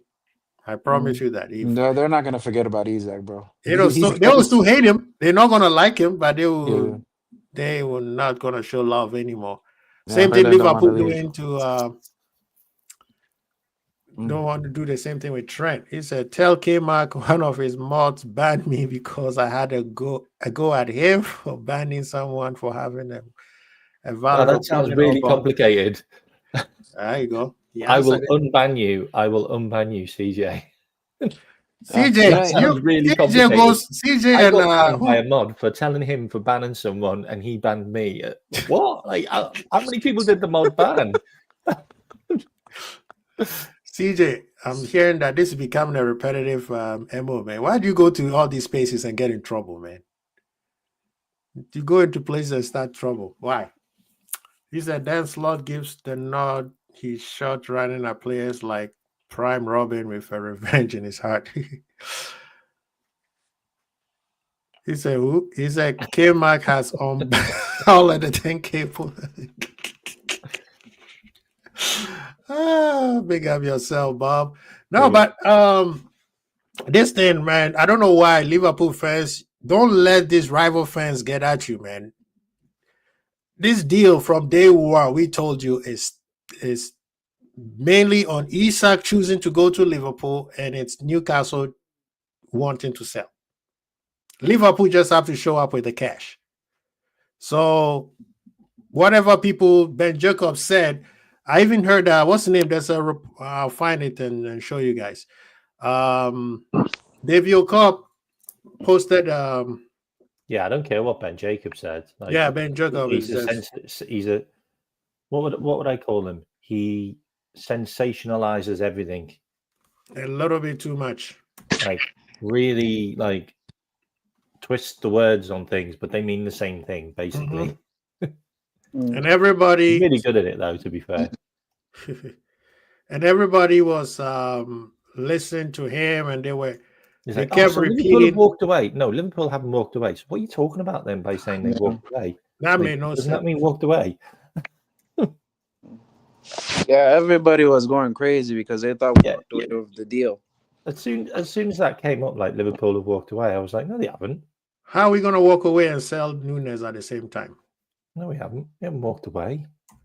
Let's go Cop's name. Fabrizio Romano's even said Liverpool have not walked away. I told people, I said, listen to Fabrizio from the first day he posted in. He said, this is what has happened. Liverpool still has interest. And then that was it. And then Ben Jacobs decided to go on the runs and started telling everybody, oh, Liverpool said they're not coming back. What he did well off it. He got booked on about 15 By the way, I different think that's channels. like a business move that he did, Ben Jacobs. Like Ben Jacobs said, Liverpool have no plan of bidding, just so like people can book him on shows. And then and then he went and explained himself. Like, we're not bidding until we get encouragement. You know what I'm saying? Yeah, exactly. That's what now he cleared up. I'll say Liverpool are going to bid when you book me.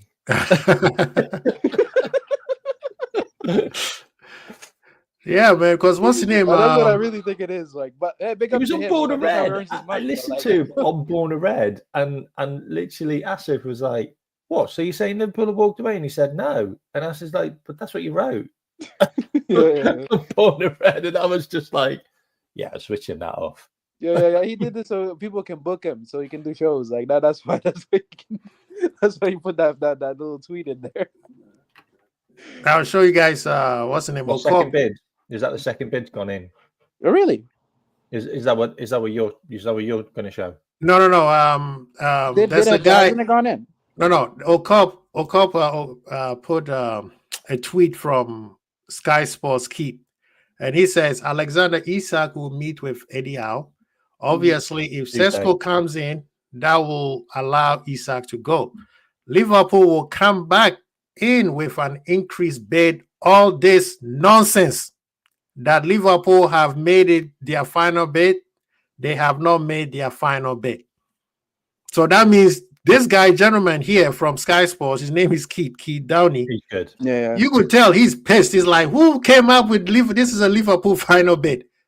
Yeah, it's not a final bid. Yeah, we were. You know how like go back. That guy is literally stood outside Newcastle's ground all day long at the moment.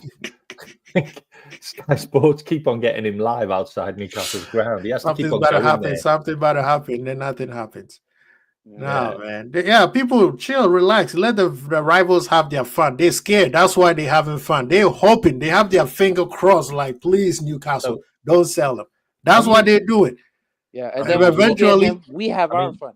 Then do you want me to break it now, then? Because I've got news that we put in a second bid. No way. Oh, really? Yeah. Well, do you want it? Do you want me to send it out, sure. I'm going to do it on my show in like 20 minutes, but. Okay, people, you heard them, man. K-Max show, man. Make sure you go subscribe and go support. Let me just share it with you now. 2 seconds. It's got prices and everything in it. Really? How much the whole bid is? Hang on. Where is it?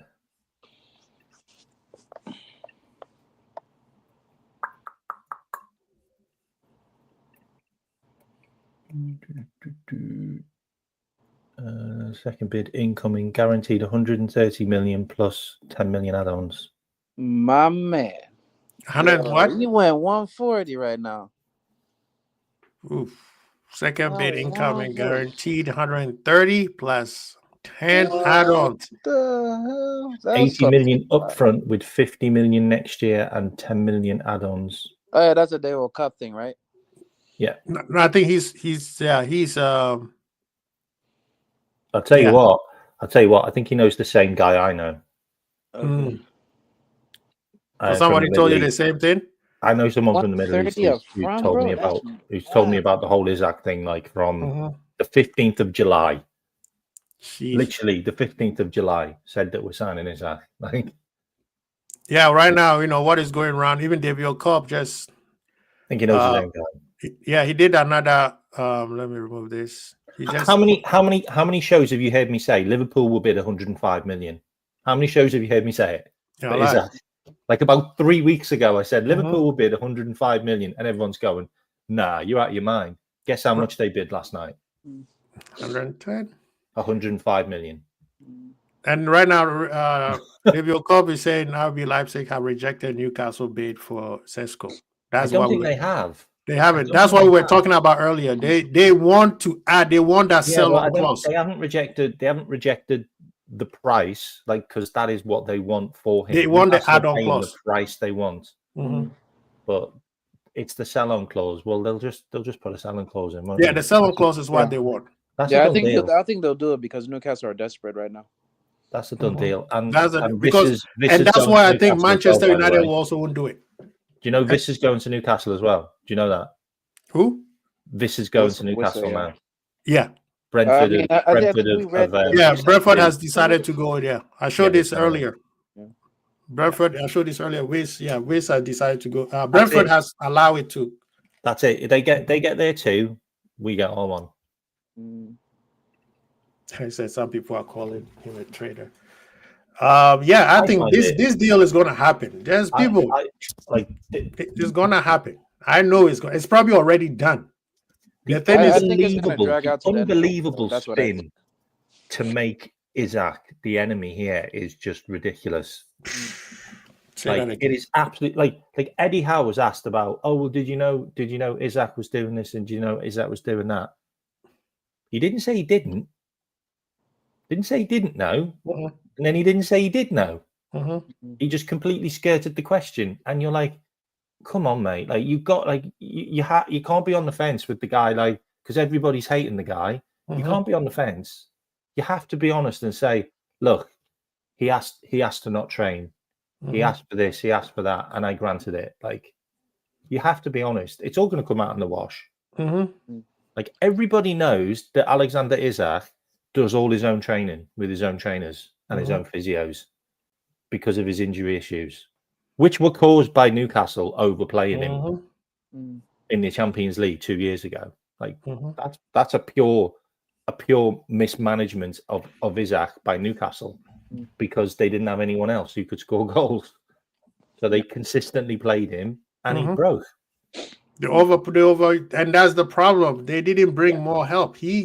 Part of his contract was, hey, are you guys gonna make them bring more help? And they didn't listen. They thinking, oh, we're in the Champions League, we got all this money. Nah, players are looking at it like, nah, it doesn't work like that, bro. Same thing Salah and Virgil did. Are you guys gonna bring more help? Edwards like, yes. And they showed him first order of business, bring Frimpong in and bring his body in. So I think if Newcastle were more willing sellers, like it would have been this dramatic. The only thing is because they're standing very firm that they won't want to sell him. That's why he's doing everything on his end to make the deal happen. You know what I'm saying? Well, like I said again, it's always been him and Newcastle. He pushes Newcastle. He tried to do the nice way, like Harry Kane did. And they were like, they call his bluff. And Newcastle thought that, we like I said, we got Champions League. We got this fan base. And Mbeumo was like, so I'm going to Man U. It wasn't Newcastle that turned down the bid. You do know that, don't you? It wasn't Newcastle. It wasn't the club Newcastle that turned down the bid. Eddie Howe said it this morning. He didn't even know the bid was turned down. He said it today. It was the owners that turned down the bid. Oh yeah, the owners, yeah, because they don't have a sporting director. Because there's nobody at Newcastle who's doing the bloody job. Yeah, as soon as they got the bid, as soon as the owners got the bid, I can't remember the guy's name off the top of my head. He's the one who basically come out and said that he wants Newcastle to be number one, 2 years ago. Like, all right, mate, yeah. Small. I think I don't know. Cuckoo landed you in. Yeah. But but Liverpool were always going to offer a low ball offer. Why on earth are Liverpool gonna pay 150 million? Yeah. Like for a guy that wants to leave. Yeah. Like what Liverpool are gonna do is they're just gonna make things a little bit sticky, a little bit uncomfortable for Newcastle. And they're gonna put in a low ball offer and see what happens. And it's gonna go. He's gonna get sold for about 135 million. Yeah. Said that all along, right? I think Liverpool cap is at 150. No, we won't do 150, man. We won't do 150. No, I said that's where they will push it to. After that, it will stop. But we might do 135 and a player. I think it's going to be 135 max. Yeah. Plus add-ons. If we send a player, it's going to be an independent sale. It's not going to be, we send your player and give. No. take your money, give us our money. That's how it's gonna be, even though it makes no sense. But he said, off topic, the Prem lost one of the most underrated ballers of his era. Hemu Min Song. Yeah, honestly, I'm going to talk about him on my show today. Like, all right. Make sure you go to K-Max channel and support. Please subscribe to his channel. Even though everybody said he had a bad season last season, I think he still scored about 18 goals. Okay. He had a bad season. Listen. Everybody's giving a reason why he should not go to Liverpool, but yet they're still saying that he's not good enough. If it's not good enough, then why are you guys worried? No, I'm talking about Son. Okay. Talking about Son. Not Isaac. Isaac scored like 29 goals in total, I think. 23 in the Prem. Second top goal scored like 29 in total, though. I think it was like 29 in total. No, Isaac have scored 20 goals every year since he's been here. Yeah. No, two seasons back to back. First season was like 11 or something like that. His first season. Yeah, his first season. I think he got like 16 in total. Yeah, this season. Yeah, he didn't play a lot in this first season. He was like in and out in the team. Second season, he got one in the Champions League. Yeah.